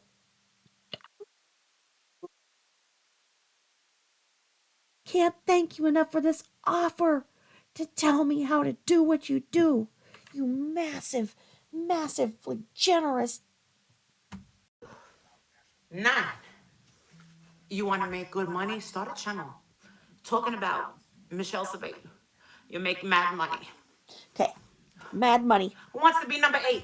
Okay, mad money. Shit, I'm up to $21.18, motherfuckers. Okay, I have had my channel for 10 months. How many videos has I made? Oh, let me check out real quick. Let me check out my stats here. Okay, there's some freaking mad money. I've been talking about Michelle. I started mentioning Michelle this summer, and people were like, "Who the hell is that?" Started making the videos of her, and let's see. Started making the videos of her like 2 months ago, maybe. Um, oh, let's see here. Let's go. Okay. So I can't see it right. It should come up, but it doesn't. Um, so where is my mad money? Like I said, the last time I checked, I think it was $22.18. That's my mad money. That's how much I'm making. Well, but it hasn't been said. Okay, here we go. Shit, guys, shit. I'm actually really happy. I'm actually up to $36.82. So my watch time, I've been a creator for 10 months. My watch time is almost at 4,000. I'm at 3,900 watch hours because my people are amazing. And again, this is pretty much a listening channel. So you know what? Save my videos until, you're washing the dishes, gardening, in a long commute, you know, sleeping. I don't have the talent to make the thing, so don't worry about that. Just accept that you just got to listen. If I do something visual, it's something out of the ordinary because I'm an idiot. But anyway, so I $36.82. I'm actually really happy because I have not made any money. To this point, I've been, like I said, I've been doing this for 10 months and just started becoming monetized. I think it said March 28th. So 3862. I'm sorry. Apparently I'm dyslexic this time of night. 3682. And I have 1,349 subscribers. And like I say, my watch time is amazing. It's, 3,900. You need, to get monetized, you have to have 1,000 subscribers and 4,000 watch hours. Whereas my watch time is almost at 40,000. My watch time is at nearly 10 times over because I have amazing subscribers. Like I said, because everybody tried to kick my ass in the beginning and everything, I didn't have anybody that I ran with. I didn't, do anything like that. Penelope gave me a shout out because I had reanimated her videos to update them to the what was going on with Michelle. I didn't feel right talking about the history of Michelle without giving credit where credit is due, and I believe that Penelope was the one putting out the truth the most out there. That's why she was bullied into silence, because she had the truth that, Did you guys ever watch that Gilligan's Island video? Not video, but that episode. Do you remember do you guys remember Gilligan's Island? All right. Well, one of these days, Gilligan got stuck in a cave. And there was a spider, this huge ass spider, the Gilligan's Island spider. Scary ass thing, scares me to this day. Big freaking spider in the cave. And he realized the spider was like stuck in the cave and it wouldn't come out. And they didn't know what to do. So ultimately they created a mirror and made it think that there was another spider out there to get him out of the cave. I think that's how it went. But anyway, when you saw the big Gilligan's Island spider, it was really scary and it scared everybody. I think that that's how the truth goes when Michelle sees herself. The truth comes at her like the big frickin' spider. So the big frickin' spider is the truth, and Michelle sees it, and she's like, ah! Goes and threatens everybody and goes and plays the victim, has everybody go, finds her flying monkeys, pulls that house off of her that fell on her frickin' leg, gets her flying monkeys, they go with the truth. In the Gilligan's Island scenario, after the spider, which in my scenario was Penelope's videos, they all go after it. Ah! Once Michelle sees the spider, sees Penelope's videos, sees the truth, ah! Shit out of her, right? Looks right back at her. So what we have to do is we have to continue to do what they did on Gilligan's Island and keep showing that mirror, keep showing Michelle what her actions are doing. Keep going with the truth. Keep showing the truth. Do not back down from the truth. Okay? Show her actions to her. Make it be a reflection every time she logs on. Because she isn't supposed to log on. And the people supporting this right now are hurting all of us as creators who mind the terms of services. When she gets up on another channel after she got her other videos taken down, and brags about how she got them taken down, and yeah, because they were bullying her, talking about her divorce and stuff. And she goes over there and plays the victim to a whole nother side. Well, this side is thinking, oh yeah, we have to be nice because she doesn't want us to show these anymore. She doesn't want the truth shown, so she wants to go to a whole new side that doesn't know her truth and go with her lies. The lies go to the addiction. The lies go to the money, which the lies and the money go to the addiction. I don't know how she's still alive at this point with the massive amount of alcohol she's mixing with those drugs, but I have seen a lot of people, including my baby sister, pass away from taking much less. She was 29. There's a reason why I'm going after Michelle with the truth, because the truth in her reflection are the only things that are going to get her to stop. When she goes on and brags that, she just created this channel and it's her 33rd channel. When my channel was struck by the tragedy pimps because I made one comment against them when they were harassing Leilani's neighbors because one of the people was trying to die in that neighborhood. It was a woman who had lived in that neighborhood all of her life. And she came home on hospice to just go ahead and die on hospice. And the tragedy pimps and their frickin' blowhorns outside were making so much noise that the lady on hospice had to call 911 and asked to be taken to a facility to go and die in a different place. So I said something about it, and what do you know? My channel was terminated the next day. Coincidence? I don't think so. I didn't know I was a new creator. I think I had, maybe 5 months. I was halfway in. I didn't back up any of my videos. I didn't know. I just logged on and it felt like a slap in the face because I had obeyed every terms of service that I thought I should.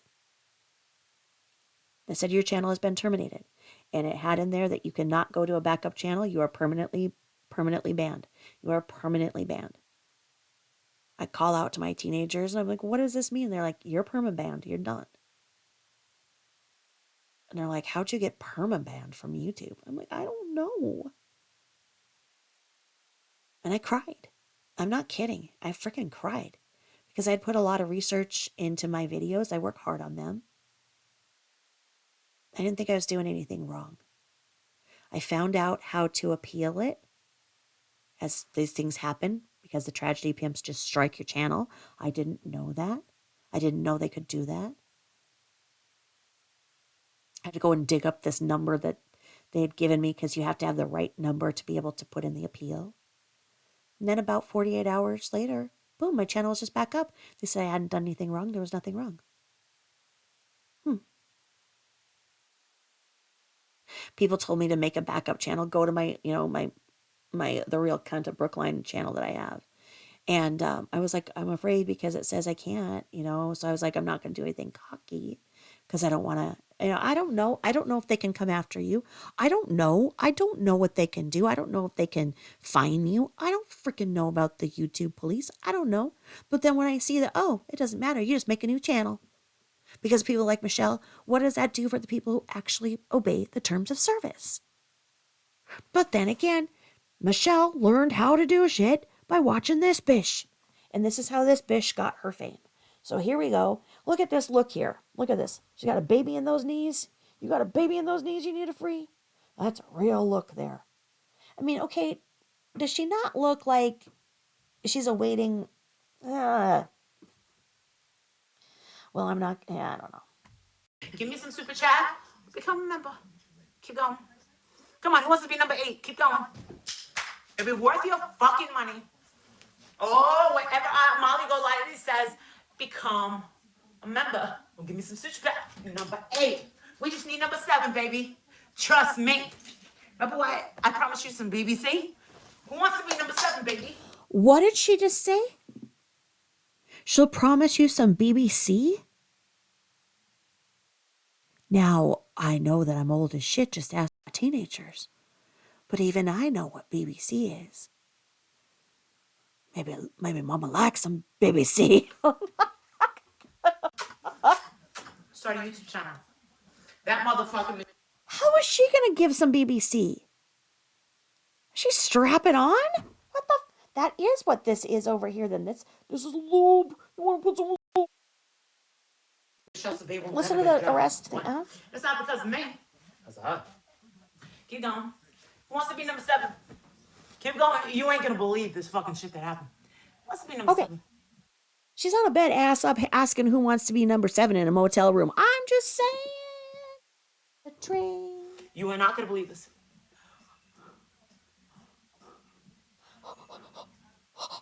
She says. What? Did I mute her? Did I mute? I did. No. Her sound went off. Oh, bitches. There, and then it came back. Did I do that? Let me see. Come on, who wants to be number 8? Keep going. Oh, Jesus. If it's worth your fucking money. Oh, whenever Molly Golightly says, become a member. Well, give me some switch back. Number 8. We just need number 7, baby. I don't know if I was an international man of mystery and this was my wife in the angry right tit that demands attention, I'd be so proud of her. I'd be like, you know what? At company parties, I would roll this video and be like, that's my bish. Trust me. Remember what? I promised you some BBC. Who wants to be number 7, baby? Trust me, I promise you some BBC. I mean, what a frickin' poet. Trust me, I'll give you some BBC. Oh, the words. Start a YouTube channel. That motherfucking Michelle Sabay will never get a job. One. It's not because of me. Because of her. Keep going. Who wants to be number 7? Keep going. You ain't gonna believe this fucking shit that happened. Who wants to be number 7? You are not gonna believe this.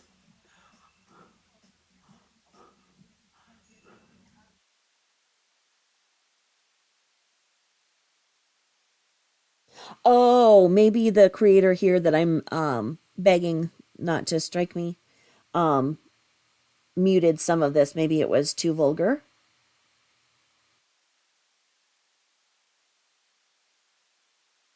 Bitches.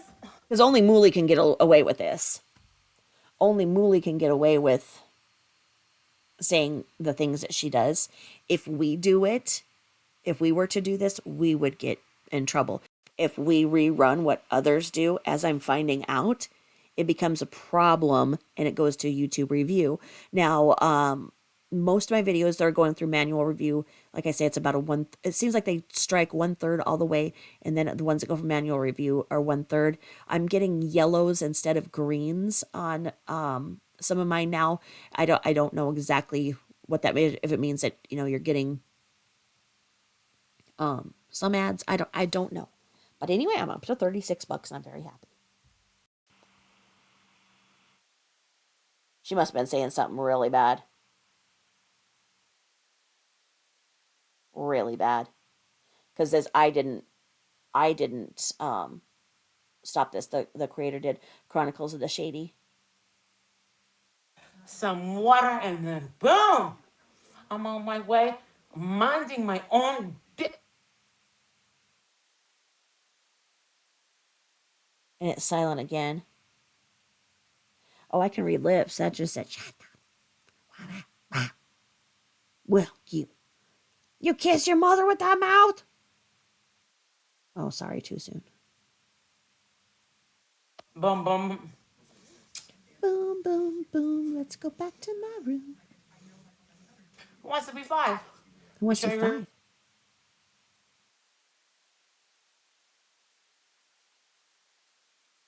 Yeah, she must be saying some naughty, naughty things. Oh my, read those lips. 5, what? How many Xanny bars have you done? What? International man of mystery must be so proud. He's trying to stop me out. I What? get it. He loves me. He wants to protect me. He wants to Who? be 5. Who loves you? Who loves you, baby? Oh, putting those feet up. Michelle learned from that, didn't she? She's like, okay, get drunk, scream for super chat, show your boobs, but she doesn't have any boobs, so show your feet. And that didn't work out very well because it horrified the internet. That other. Boom, boom, boom. All right. Well. Oh, boom, boom, boom. All right.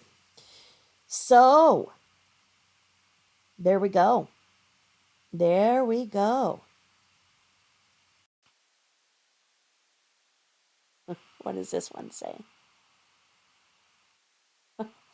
One for, I see what you can't. I just see this. And what does it say? It says, oh, Veronica says she will be getting her support and disability at the beginning of December, so she will be able to buy more drugs and do her pickup from under the traffic cone. Veronica says this about Michelle? But isn't Veronica the retired nurse practitioner who explains to Nutshell? Huh.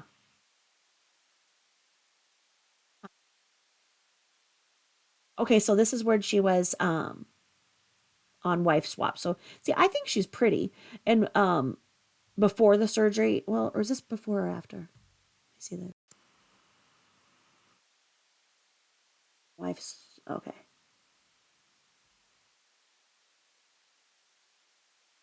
I'm not gonna go there, but I was just gonna show you. I mean, I think that Molly can be really pretty. Let's see. I mean, you can see that picture right there, right before it goes. right there. Arch. Then we see our friend Charlotte on the web. Hello, Charlotte on the web. I like her. I've always liked her. I've always watched her.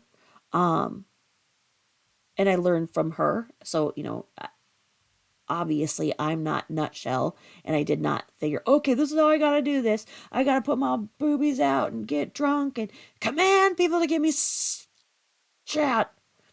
Let's see. So if we go to Molly arrest video, watch this. Molly go to jail. Stealing with audio. Like, which let me see. I don't know how far in burnt toast is. Do you guys know burnt toast? Burnt toast is freaking the best. Let me see. Do you know the Muffin Man? Does this have the full arrest?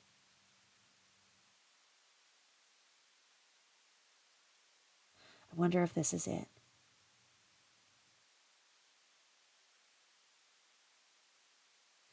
No, because that's her talk. Well, she's talking about others. I won't do too much there. Let's see. Let me see if I can get it.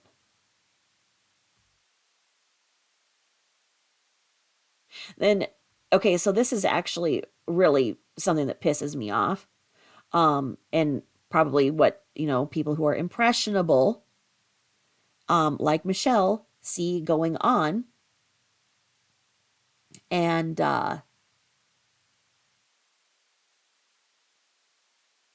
it confuses them because Princess, allegedly on camera, gives his pills that he receives for pancreatitis, reportedly, allegedly, and gives them to her. And when they were at her mother's house for the first time that her mom died, then they were passing around pills, and they'd go off camera and you hear him snort them. And I don't know what is going to have to now happen to prescription bottles, but now prescription bottles are going to have to be like, don't put these in your butt, don't put them in your nose. Put this pill in your mouth, do not let it dissolve, and swallow it. Because that's what's going to happen. Look what happened to the freaking Tide Pods. Because people like this. So anyway, let me see. Let me see if I can get a little. There are so many things if you look her up. Canceled. And the whole cancel culture is the problem. We don't like that. But, okay, if you guys don't know who Burnt Toast is, she's a freaking best person on the freaking internet. She has 14,000.1 subscribers. She should have like 1 million. I love Burnt Toast. She's so amazing. Now, I want to see if we can see the arrest. And I can show you guys just really quick.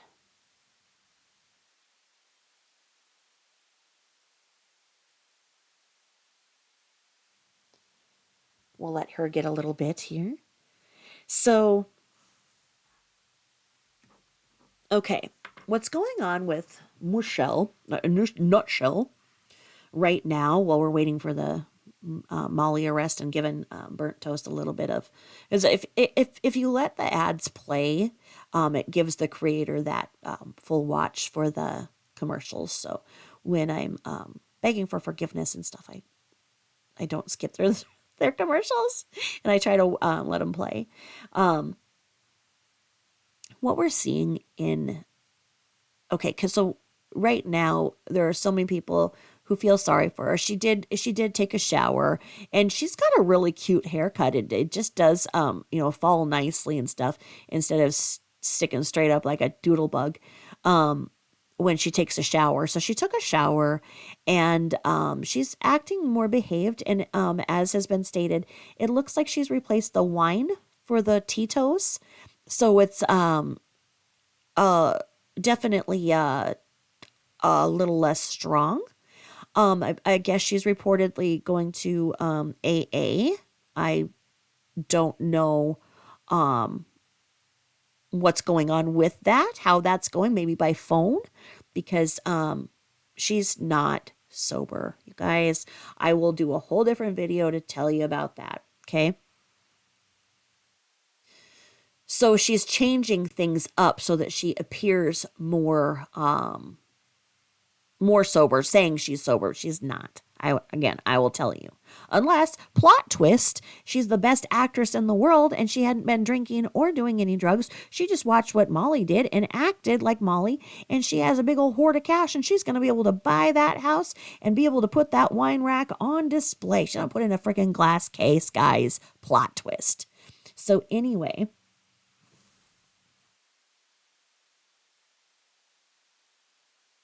what she is doing is what must have been the reason in how many men she convinced to marry, bed, and breed her. Is that once she, she puts on the charming act, there's something endearing about her, basically. Looks like she'd be fun, she'd be the life of the party, oh yeah, she'll act like she'll do everything for you, blah, blah, blah, blah, blah, blah. Things get going. She waits till everything's secured. Probably she knows the person for maybe 7 to 12 days before she locks it down with a marriage certificate, and then gets pregnant immediately. This bitch knows her cycle. She does. So then she gets pregnant, and the man knows that he's stuck. He can't leave because she starts her horrible behavior. And I do not know how many or if the babies were addicted, but let's not ignore the facts that do contribute to sometimes a baby not living long. There could be something more to that. She sure does get nervous when people are looking for the paperwork on that. If you have nothing to hide nothing. Like, why would you care? I mean, yeah, it's shitty to go and get it, but when she has thrown the SIDS thing in for so many people and caused so much hate and discontent, you can see why some creators would be going for that. I would not do that. I'm not doing that. So what she's doing is, in the cycle of abuse, it goes like this. It's bad, it's questionable, it's bad, but you the basic fights, you get over. They go over. Then the fights become more extreme. They may involve physical violence on either side, as we've seen. She abuses the man, and then if the man holds her, then she gets them charged. Okay, when she's going at him, if anything happens, she falls back into something or whatever. Oh, they pushed her, etc. Okay, she gets them charged with domestic violence, and then she's got that on them. So then they have to play nice because she has those charges held over their head. This is her pattern. And they're looking at jail time, getting a second conviction, etc., if they don't do what she wants. That's why you see ETN in that thing not engaging with her, because he knows that if he touches her in any way, anything goes bad when she comes at them like, a big, hairy, screaming ball of alcohol and pills, then shit's going to go down. So anyway, she gets to a point that they're going to go for the divorce. So then what happens?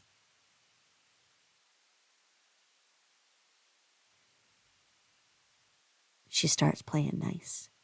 It goes and goes and goes and gets to this big crisis point, then goes for the divorce. Okay? I'm going to put this on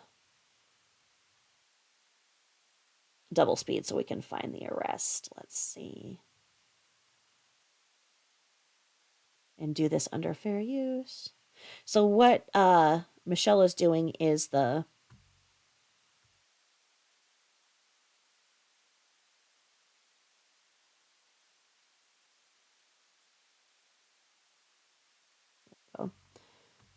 and we are playing it at double speed to get to the arrest part. Watching bullshit Betty on double speed is hilarious.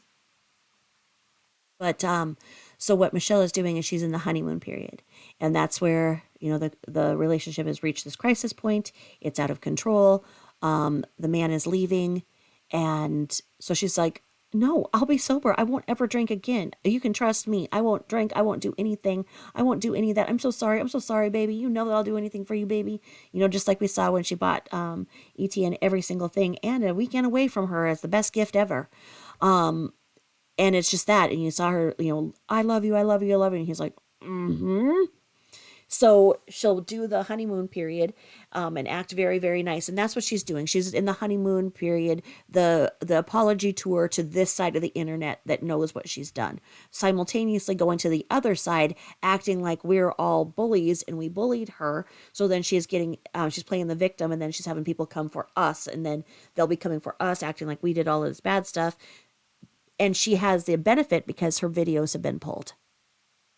She thinks they're all gone.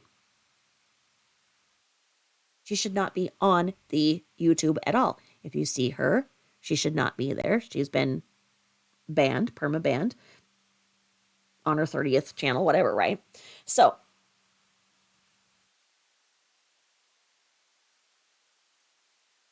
she's on the apology tour. This is the honeymoon period. This is very common in domestic violence situations. Now, you say, well, she didn't hit anybody on the internet. It's the same cycle of abuse. She's abused others. She's abused the platform. She has made people be very, very uncomfortable in seeing her beg. She's caused them distress, and they feel like the only way that they can make her feel happy and that she can be what they want to see. They want to see that cute Michelle that's endearing and happy. So they think they can make her be that way by giving her that money that she's begging for. She causes distress in them and there. And then now they're even burnt out and they've heard the truth and they're not doing it. So the only thing she thinks she can do is be in the honeymoon period and shape up her behavior to some degree. But she's always sneaky. She's always sneaky. You know, she's always doing something else. So that's what we're seeing in that. Sorry, I want to get to the MOOLY arrest because it's good. Let's see. As Burnt Toast has the best integrity.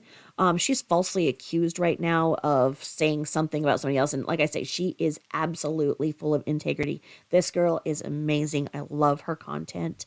Probably my favorite creator out there. And I better ask her for forgiveness too. And this, let me see if we can find.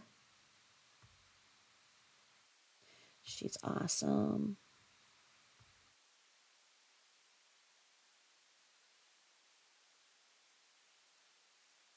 So this is talking about the fair use because Bullshit Betty and her cronies strike channels like they did for mine.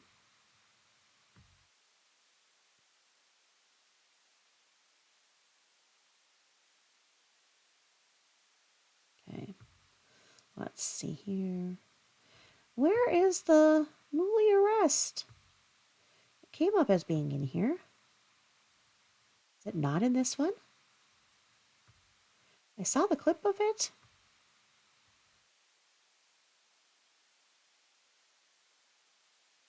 Where can we find the MOOLY address? Oh, this was funny. A Burnt Toast went through and was showing Bullshit Betty's wish list. Creators can put an Amazon wish list and people can buy them gifts. Jules, as you know, the one who I did the work with when I had my last channel. Jules, you know, so Jules like would put like little tiny things on, you know, that she would never dream of getting, and people have blessed her with that. You know, it's like little things that she wouldn't, and you know, like $30 and $40 items. That's what they're for. Well, Bullshit Betty thinks she needs all of this. Look at this. What the fuck she need these machetes for? Because Betty the dog shit hunter thinks that she needs machetes. Well, she's digging up the ground for those turds. What the hell? So anyway, I was trying to find the MOOLY arrest. I thought that this was in here. Did this go to the wrong video? Probably did. Oh, you can buy Betty merch. Oh, yes. If you've not listened to Burnt Toast songs that she does, oh my God, you have to. Okay. So I'm sorry it did not have the arrest in there, but we gave Burnt Toast some time there. Molly, why can I not find the arrest video? Guys, if you've not seen it, it's sure worth it. I just can't find it right now. It should have been there. Why did it not go? I wonder if it just went to something else. what really happened in NOLA. I wonder if it just, sometimes when you're doing this, it gets a mind of its own. This is another song she has of this guy. Oh my God, not even kidding. She has the most hilarious things. So, okay. This was the one. And you know what? When I was probably fast forwarding, I might have hit and went to a different one. I'm sorry. That's why, I don't try to do stuff like this because I'm an idiot. Let's see here. So we've got her. Is this the part where she's in? Oh, yes, it is. Oh, yes, it is. Not pregnant. Nope. You want to? Okay. And so here we go. So under fair use, I'm using a toasty video trying to find the arrest, and here we go. Let me see. Here we go. Here we go. This is awesome. Oh no, not it. We'll skip the ads. I'm sorry. I'm sorry, Burnt Toast. But I'm sorry. I'm sorry. What? Okay, so what? As soon as I do something, then it goes to the different one? What am I doing that's doing this? Why? Did you see that happen again? Oh, I'm so sorry. I'm so sorry. I swear it's worth it. I swear it's worth it. What is going on? Why will that not? Okay. What happened. So basically, sometime during this meet and greet, this other person, who's named Tiffany, but it's not Tiffany Marie, it's a different Tiffany, okay? This other Tiffany and Molly decide to go to a strip club. And they started drinking. And at some point, Molly, allegedly stole money from a stripper and then gave it to her new friend, her subscriber that they had just met, and was like, here. And so the ladies put it in her bra. And then immediately, by the time they got outside, the cops were already there and they got arrested. And so this is kind of what happened when the police was arresting them. Okay, so under the fair use, I'm going to beg for forgiveness because I didn't ask for permission first on using one of Toast's videos. And as you guys just saw, I fast forwarded through the other. Thank you for being there for me for that. So this is where she has the, okay, and you can see in the chat here. So they're talking about, it says the trip was planned with special guest Frankie Jr., Shanann Watts' brother, for content. Okay, so Jr. was supposed to be there for the meet and greet. So I don't know if Jr. and Molly were sexting, which would make sense because Molly goes for the younger guys, not the, but the younger guys aren't the penis pumper. I don't know. I don't know. Are they? I'm not an expert in it. I should know more. I do apologize. But that's where this was. So this was going to be in New Orleans. So she probably was telling him, if it was Junior, she's probably like, come down, we'll do some meet and greets. We'll go out to the best strip clubs. We'll get VIP treatment. We'll get bottles. We'll get all this. And he is probably like, word, I'm going. I'm going to put more masking tape on the hood of my car and I am there, bish. And that's what his mom wouldn't let him go. And his mom messaged Molly and said, look, I've already lost one child. I can't lose the other. Please do not have him go. He can't drive. And then as there was that uncomfortable issue with Molly making fun of Shanann in a way that Mama Roo did not like, then Molly was trying to pay for his airline, or his subs were trying to get his airline to get Frankie to go to NOLA. Now, probably all the things that worked in the karma against this, the ROOz weren't there for the fundraiser, and somehow she's still out there partying for the fundraiser, and she's in New Orleans, and she took something from the stripper's purse is the way that it all ends up, but it said that she stole a lap dance. She didn't. So this is here and under fair use. I would like to use this part of Toasty's video for the arrest in NOLA. Molly is absolutely shit-faced drunk. It's hilarious. Welcome, Desi. I appreciate that. Yeah, so I'm just going to get into it. And basically, this video is a play on the fact that Molly claims to be a life coach. So just keep that in mind as you watch this. And let me know if the volume's okay. Molly Golightly, everybody's Least. favorite life coach. Really, ma'am? Come on. Let's get up. Ma'am, can you walk or no? Why? Why can't you walk? Why can't you walk? Ma'am, you need to stand up, okay? What is that outfit that she's wearing? So that's the outfit she would have inflicted on Frankie Roo. snakeskin pants that she jumped off the top of the hotel to get in.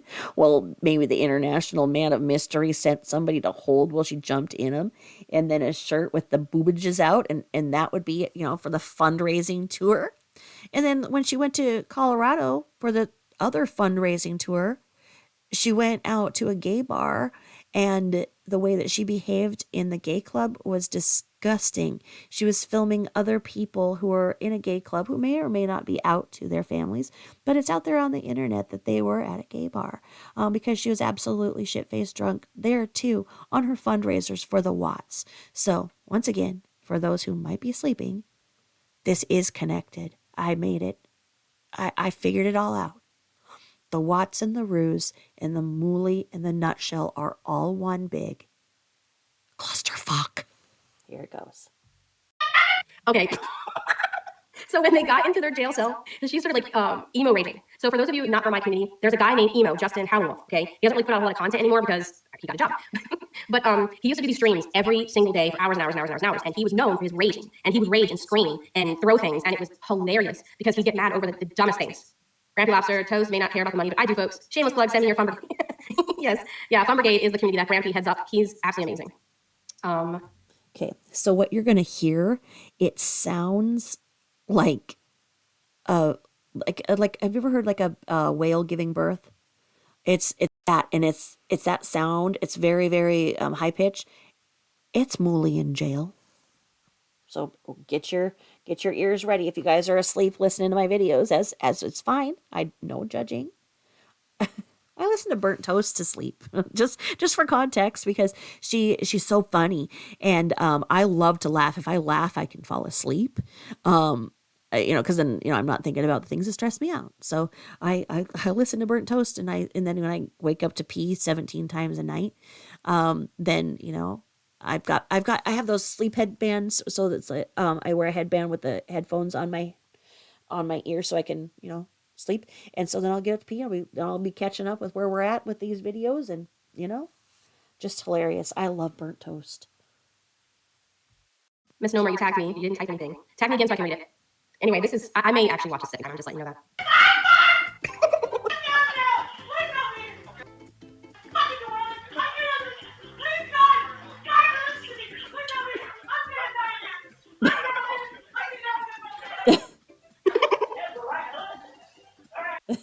This is your life coach, folks. And again, this is how Nutshell might have decided that this is how she needed to do her get rich quick and become a YouTube creator. And this is how you do it. And this is Molly Golightly's business plan, because she's got an international man of mystery teaching her how to do all this, all the business things.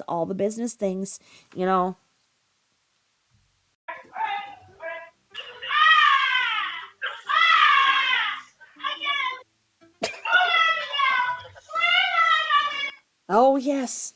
Bring me my husband. Be my husband, you peasants. What the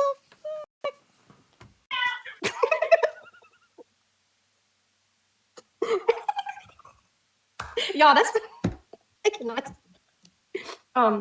Yes, I know that there is a much longer version, but because of Somebody over in the chat asked if it was Laura.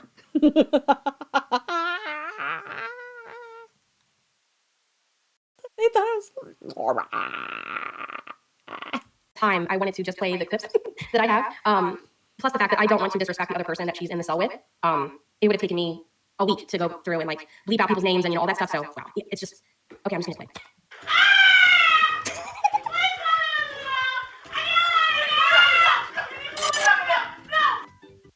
There's that right tit again. It's coming out. It is coming out. It is in the jail cell, and it is being like, you ain't handcuffing me. I am out, and I want to talk. You stole from a stripper? Do you have a clip of her offering her son up? Actually, it's in this. So yes, absolutely, she said that. She literally offered up her house, her money, her husband, and her kid to get out of jail. That's how drunk she was. At the strip joint. Oh, grab here.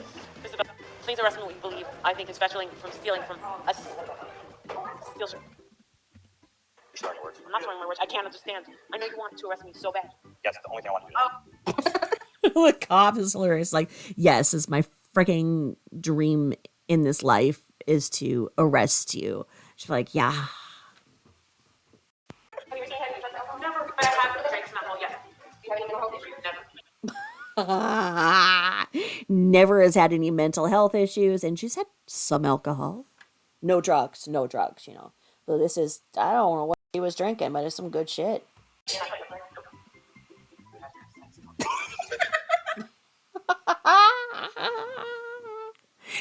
I mean, if I were the international man of mystery again, I would be so proud. I mean, she said you'd have to have sex to be able to get pregnant. So, you know, like I say, this life coach, I mean, maybe she's going to specialize in fucking up marriages and other relationships because she acts like she has the best marriage, has so much money and everything. Yet her husband and her assistant live in a different, and her son now live in a different place, which is why she was in Ashley Furniture to get new furniture, because they all took the furniture when they left her. So they don't even live in the same place. If you've ever looked, have you guys ever heard of this channel, Everything Go Lightly? It is freaking hilarious. And it talks about some of the things. And maybe there was a little prenup in there and how they would behave if they were going to get a divorce. And they would not officially do it until child is 18. But I don't know, might live separately. Might. I mean, it seems like things like that are going that way, but, you know, because obviously they were not having relations, and she was promising BBC for Super Chat.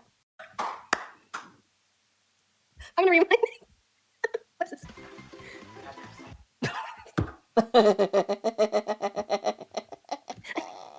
You would have to have sex in order to get pregnant. Wow. Okay. Okay. All right. 3 hours later. See burnt toast pudding in that. She's like, you know, the SpongeBob thing is like 3 hours later. She's still wondering when the last time was she got laid.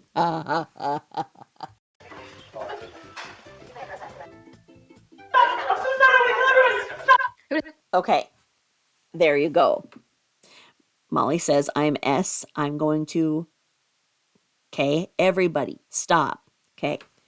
Now, I'm going to tell you, if anybody else would have said those words, they would have had a mandatory 72-hour hold on them, and they would have been put in a different area of the jail. They would have had a 5150 on them, and they would not have been able to have had that removed unless and until they had a qualified psychiatrist come and remove said 5150.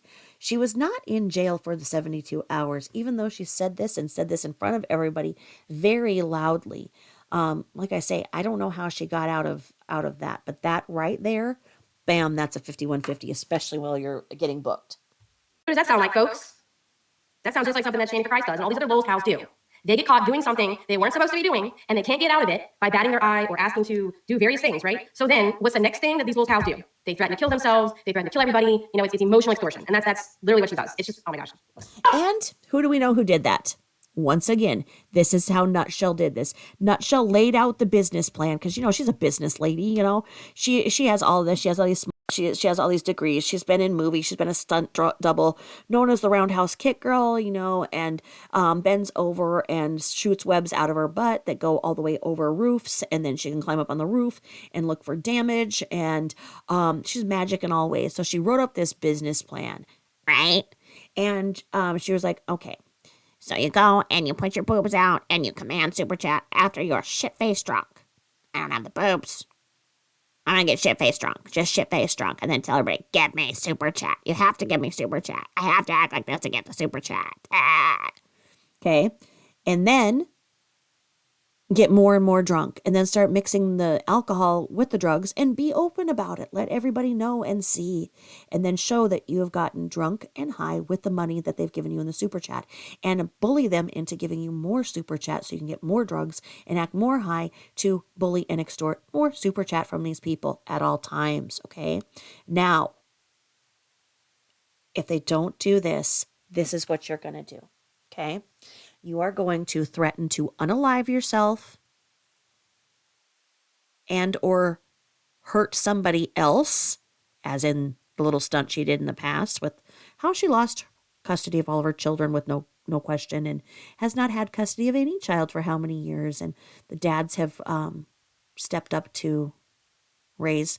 So I was mistaken. I thought that she only had 2 living children, and she had the one that sadly passed for SIDS. But it was pointed out that she has 3 living children, and one is a boy who is successfully going to college, who was raised by her mother, reportedly, assumably, and the second, the daughter is raised by the father and doing well, and they have the restraining orders against Nutshell, and then the other son, as we know, is being housed by the United States penal system. He's looking at many years this time, it sounds like, in his prison thing. And remember, when he called Nutshell as his call, she said, you fucked up this time calling, and why don't you take off your peen and swallow it so prison is better on you, and that she'd been paying $50 a week to make sure that he was alive, and all this that she, so then she used that to bully people into paying for her son in prison's commissary. I think somebody gave $100 a commissary and shit, but she said that she was treating her son like that because he was endangering innocent people on the road. Is it right to praise somebody who is endangering the lives of others? How would it be if somebody else's life was harmed by her son? That's why she's saying those things to him. So the fact that she's driving around drunk and high, most likely without an active driver's license, because of the long history of DUIs that she has, most likely not insured. Yeah, she got her business plan from this. This is where this all came. If shit starts to go, you threaten to S. That's it. The police are involved, no problem. Tell them things like this and threaten S. And for some reason, you don't get 5150'd. I'm not. I want to kill everybody. Stop. Coming out. It's coming out. I want to kill everybody. Stop. You're very welcome. Very, very, very welcome. That's funny. Yeah, that was one of the claims that Shani made. Grandpa Lobster, what's up? Thank you so much. I appreciate that. Oh boy. I want to kill everybody. I want to kill all of you. Please stop. As the commenter just said, please tell me that she got the chair or the turtle suit. No shit. Because if you were anybody else, especially a man, but women too, if you would have just said the things that she did, you would have been strapped to the chair, or you would have been given the whole Hannibal Lecter ass suit. Okay? So now this is the funny thing. And she starts offering up what she has. And she says, please take everything I have. She offers her husband, her son, and her house. So, like I say, Nutshell got the whole business plan. She's offered up her kids. You just have to pay their commissary in prison. Take everything I have. Take my house. Please, everything. Take my kids. No, they take my kid. Just take my money, please. Take my kid? Take my kid? Okay, take your house. Whatever, right? That's a monetary thing. Take your kid? What kind of a mother would give their kid in exchange for them having to spend a night in jail? I'm telling you, the things that you could learn from this life coach. I mean, I have 6 kids and I've never said anything like that. I love them all. I have never offered them up for anything such as this. And I mean, they're all grown now, so I don't know if I could use that advice very well from her, but shit, I should have tried, right? Take all my money, please. Take everything I have, What are you doing? Do whatever you want to. Rape me, stab me, shoot me in the head. I don't give a fuck. You want me, don't you? I can tell you want me. Now, let's put this back to where we began. This is how she was doing this fundraiser for the Rusiks. Junior was supposed to be with her, and so he would have been at said strip club with her, as she likes to party. They were sexting. Looks like it must have been him instead of Senior. Whichever one was using the penis pump, she had the pictures of. She was blackmailing, so they wouldn't press charges for her taking all of the money that she had raised for the Watts tragedy to be given to the ROOz. So she blackmailed the ROOz with the sexting pictures. And, and probably if it was Junior or his parents and Shanann's, they're probably just like, God, Junior, why? Why'd you give this woman something to use against you? Because Junior would have been down to party. This was probably in the plan. She was probably like, yeah, we'll go out to the strip clubs. We'll go out and have fun. We'll get shit-faced. We'll have bottle service. And the next day we'll go and we'll do the meet and greet. And he's like, I'm on it. This is who people gave all the money to. So then when it all went down,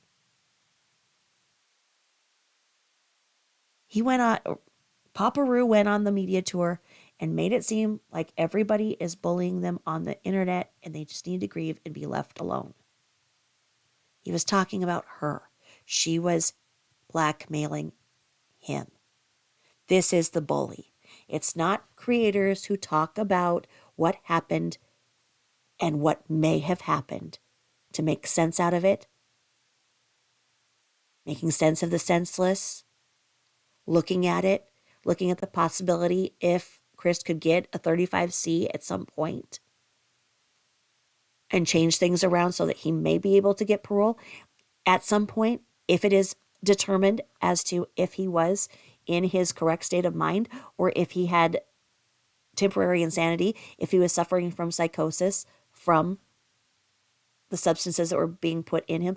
All of these things that if you talk about, you're bullying the ROOz, according to people. You're bashing dead people because they saw Frankie get up and do a news conference in front of the house in Colorado and said, stop bullying us, let us grieve. So then the sheeple, who don't know anything about this and don't know that MOOLY was extorting him with sexting pictures, which is why he's there, and said he talked to Congress and everything trying to get this bitch shut down. But he said it in the bully form. He didn't go out and say, hey, this is what happened. She took advantage of us when we were vulnerable. She has pictures she is extorting us with, and go after her for extortion and mismanagement of funds. But no, this was just all the funds were given to a PayPal that MOOLY had. And when they tried to cash out, she said no. This is how this is. And then Nutshell, who needs money for a place to put her wine rack that she fought for in the divorce and was awarded, got her business plan looking at this because she must have seen the advertisement for a life coach. Business plan. Here you go. She got it. She studied it. This is her study. We know how Nutshell likes to take on the careers of other people. Now, she's never been an insurance agent. She doesn't have a license for an insurance agency. She doesn't have anything like that, but I'll tell you who. No, I'm not going to tell you who does. Somebody very close to her. Again, who does that sound like? Yeah. Wow. Okay. So bad. You want to just fuck me, my husband, no reason. Oh.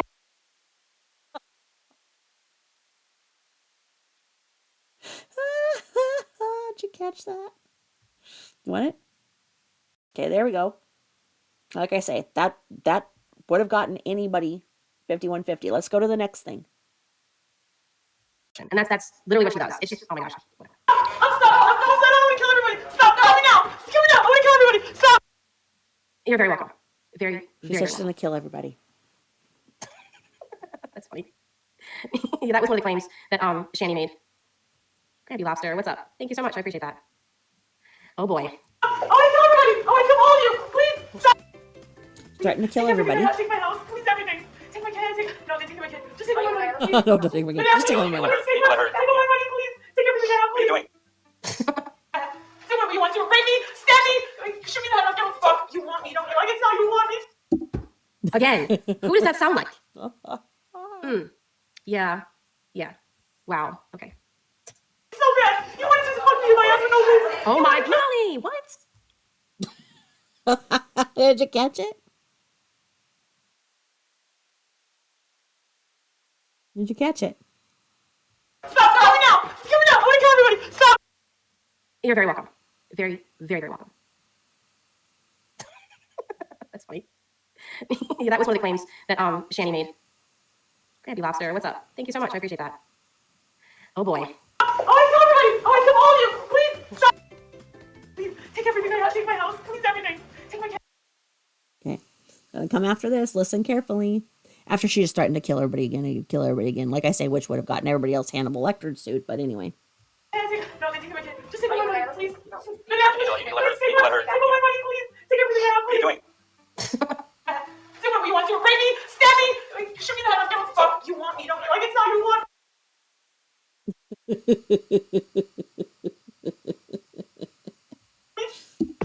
Again, who does that sound like? Yeah. Yeah. Wow. Okay. So bad. You want to just fuck me like.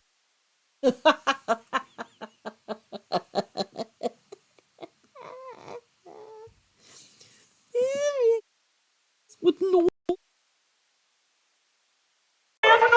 Oh my Molly, what? Say what? I missed that. Girl. Oh my gosh.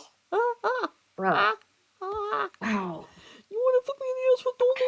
I mean, okay, here's the thing. This is my personal belief. You don't have to believe this, but this is what I think.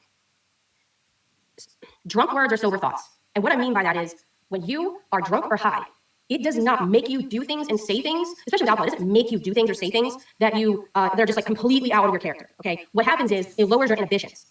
I think actually Drag talked about this morning. It lowers your inhibitions so that you are doing things and saying things that they're already somewhere deep inside of you. Yep. And that's just my opinion on it. Yep. You want to just fuck me in my ass for no reason. You want to kill me, don't you? Why? Why do you want to just sit here this fucking way? I'm not whole life. I swear on my life, I'm not a dopey dump. Not a dopey dope. The mugshot. Yikes. So what y'all think about that? So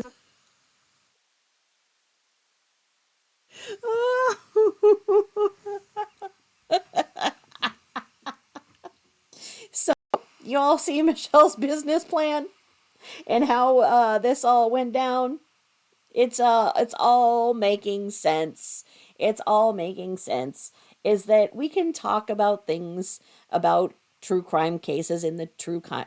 Well, you know what? I'm not in any community. I am absolutely exiled. You know, I always started this run. I started this run by being exiled by, anyway, because she thought that I was a scumbag attacker. Whatever. It's moving. You know what? I think it's moving day. It's what she says all the time. Anyway, so I started this in exile. Started my own channel with nobody to help, and did not. I got my first shout out from True Crime Design a couple months in, and I love her work. And from that, I didn't get anything. I ended up getting monetized, and then 2 days later, Penelope gave me a shout out, and that's where I got so many of you awesome people. And you saw how I reanimated some of her videos and used, because like I say, I didn't think it was right that when the truth was being exposed about Michelle, that Penelope wasn't getting the credit, because Penelope did that. So then I put in the new truth, and added and created my own new videos of Nutshell. So that's my story. I think that if you do this too, if you go Molly Go Lightly arrest video, there might be more to be seen. It's funny. And then somebody else said, if you Google, God, what'd they say? If you Google something about daycare in Las Vegas, there's something else that she was doing shady with a daycare, I think. I don't know. I have not explored that. I've been getting all kinds of goodies sent to me since I put it out there. But I just wanted to show you that, yes, well, it doesn't seem like one thing belongs to the other, then it does. Oh, the public stoning of Molly Golightly. Oh, my God. Oh. Do you guys watch The Handmaid's Tale? I think that is the best show ever created. For like what, probably years, because I think, I watched it in its last season, and I'm actually waiting for the next season, which will be its last season to come out. So the last season had already been out, I finally started watching. I'm like, what is this? It just looks so stupid. The picture that she's looking up at, Handmaid's Tale, I'm like, what does this look like? But then it was like, holy shit. And I think it's the best series ever. So I'm just, there's the scene in there about the, stoning somebody. So, I mean, do you think that Molly is a victim, or do you think that it's time that creators follow the terms of service? And if they don't, they should not have a platform. If they break a rule and they're warned and there's a system of warnings, and they don't correct their behavior, why should they be there? Why should that platform? And that's why, when I did get my first little bite of being attacked by the tragedy pimps, I started my own Patreon, and I started backing up on my videos to that. But I've never activated that because I don't want people to feel like they have to pay money to hear my content. I feel like, I don't have the money to become a member of anybody else. As you can see, it's subscription. So I'm subscribed to these people over here. You can see I don't have any memberships. So, I don't have the money to be giving people to watch that. That's not what YouTube is for. I believe that there is the program in effect with the AdSense that should be there. And if people have the extra money and they want to, buy you coffee or whatever in exchange for, like you're sitting there what if you're sitting there in a Starbucks and you're listening to somebody's content and they're laughing, you know what, you'd buy them coffee too, or you'd buy them lunch, whatever. That amount of a super chat is amazing. That's what it's supposed to be about. And it shouldn't be people guilted into giving money when you have not given in exchange, when you've not earned that. If you can see this as, I used to have a lot more humor in my videos. And people were like, okay, your stand-up routine is great. So if you went to see a stand-up performer, you would pay for the admission, and so performance for time. I got dragged a lot for my humor and for my potty mouth and everything. And so those thoughts come across my head when I start to say something funny, or it all takes its toll. You start out feeling really good and everything, and then people's criticism hits you. So I'm trying to get my funny bone back, but I've been kicked in the twat too many times. So anyway, once again, showing you how these all interconnect and watching the shit shows as we go, and giving you the little psychological background. Now, another thing is that when I said that Michelle was kicked out of the hospital, people say, no, she wasn't kicked out. I saw her discharge papers. Okay.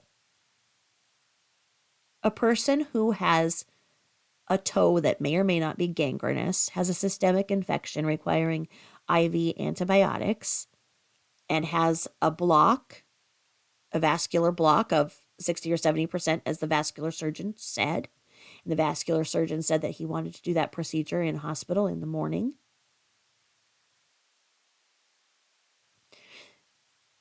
Her behavior and her continuing to take her at-home prescriptions, which means her narcotics. So they were giving her medication. She was continuing to take the medication. She was defending, saying, no, those are my at-home drugs. I have to take them. No, they're not. You do not take any drugs that are not given to you by the hospital provider when you are in the hospital. If you are indeed prescribed a medication and it is current, you will be given that medication in the hospital. If you are not, you will not. They would have determined that, oh, okay, if this is causing her pain, this is the medication that they believe you should have for that level of pain, given that level of pain that you would have from having a blockage of blood to the outer digit of one of your middle toes, which would not be a great amount of pain. If we're talking about your big toe and is causing balance issues and everything else, okay. So they would have given her what they thought was appropriate for the amount of pain that she was in, given that. So, of course, because she's going in there as an addict, not admitting that she's an addict and needs all of this and blah, blah, blah, then what they were giving her was not enough. So she was supplementing with the drugs that she obtains illegally. She could not stay in that hospital longer than she did because she would have started to show major withdrawal signs and symptoms called DTs, etc. She had to get out of that hospital in under 72 hours. Oh, but she said she was in for 4 hours. Yeah, and she said she's a stunt double too. Stop believing it because she says it. Now, if a normal person goes in and has that stuff going on, number one, they're going to figure out how and why it happened. It is not somebody who's going to be in the picture of health having those kinds of things. So if you aren't honest and saying, hey, I'm doing this, they're going to be like, okay, you need to stop doing that because it's causing a problem with your circulation and you're going to die. This is affecting your circulation. You're going to die, which I'm sure they did tell her. Okay, so then they would have been like, this is how and this is how. They would have went for that course of treatment. She continued to film, although they told her not to. She was compromising the she was compromising the other patients. They could not, even if she was in a room by herself, they could not guarantee that there was not information about another patient that would not be filmed. So therefore, that's a liability. They were telling her she was not allowed to be on the phone. She turned around and said she had to be on the phone because she has to be able to raise money, because how else is she going to pay for being in the hospital? And her dumb fucking subs who give her all this money and say, oh yeah, she has to do this. She doesn't have a choice. Poor thing. Let me send her a dozen flowers and a big cheeseburger too. So in sushi, because, they must not give food in the hospital, right? She needs her nourishment. And let me give her money. You idiots. She had and has had disability for over 20 years, which comes with Medicare. So all of her medical expenses are paid. She goes in the hospital, it's paid. She doesn't end up with the bills like we do. Secondarily, she still has the backup of TRICARE from her ex-husband, who was giving her the alimony. And she has no mortgage, no overhead bills, no car payment, no insurance payment for the car, anything else. She doesn't have any outstanding bills that she pays. So all of that super chat and all of that money that's giving her, she has no bills. All of that money was going straight to her habits. I'm making myself clear. So the hospital told her, comply with our rules. Do not take any other medication other than what you're giving, or your treatment, your plan of care is done here. You are out. We are discharging you. Okay? And she continued to break the rules. So they said, okay, it is time for you to leave. We are taking out your IV. You are going. But the procedure. I need the procedure. Yep, you can do this all outpatient. Here's a podiatrist you can go and see, and he can do the surgery, and you can do this and whatever.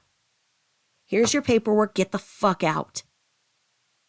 Yes, you're going to get paperwork when you are kicked out. It does not mean that you do not get paperwork when you're kicked out. It doesn't mean like they're like, see ya. They had their legal department very deeply and intrinsically connected to her discharge to make sure that they had everything well documented as to why they were not going to continue her plan of care. She didn't care. She wanted to be out because she needed to get her alcohol, because she was probably starting to feel real shitty. The drugs weren't going to cut it because she has the combo of the alcohol and the drugs. She augments what those drugs are doing. So stop being so sympathetic to Michelle. It's gone on long enough. All of this whole shit show. Let us go back to the streets that we are. We are the streets of YouTube, creating content on topics that we find interesting, and you may too.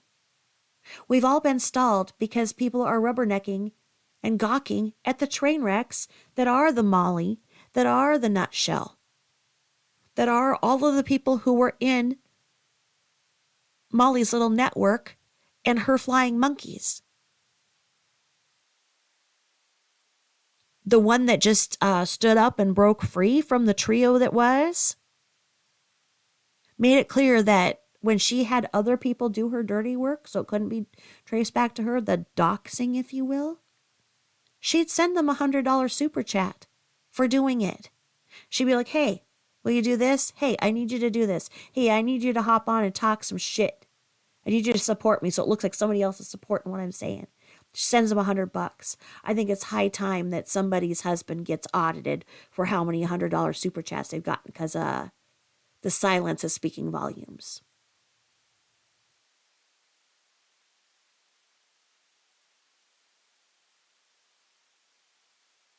And on that note, I'll go back to being large-marged by a little cat that is about 7 pounds that can kick my entire big fat ass. All right. Thank you for listening. Again, this is all alleged. This might be one big fairy tale. And I did this under fair use. Please don't strike me, Burnt Toast and Chronicles of the Shady. I love your work, and I thank you so much for the work that you do. And I hope that we can all get back to being creators. Okay? And thank you once again for listening. Thank you. Please subscribe, hit the like button, and share with like-minded people. Thank you. Bye-bye.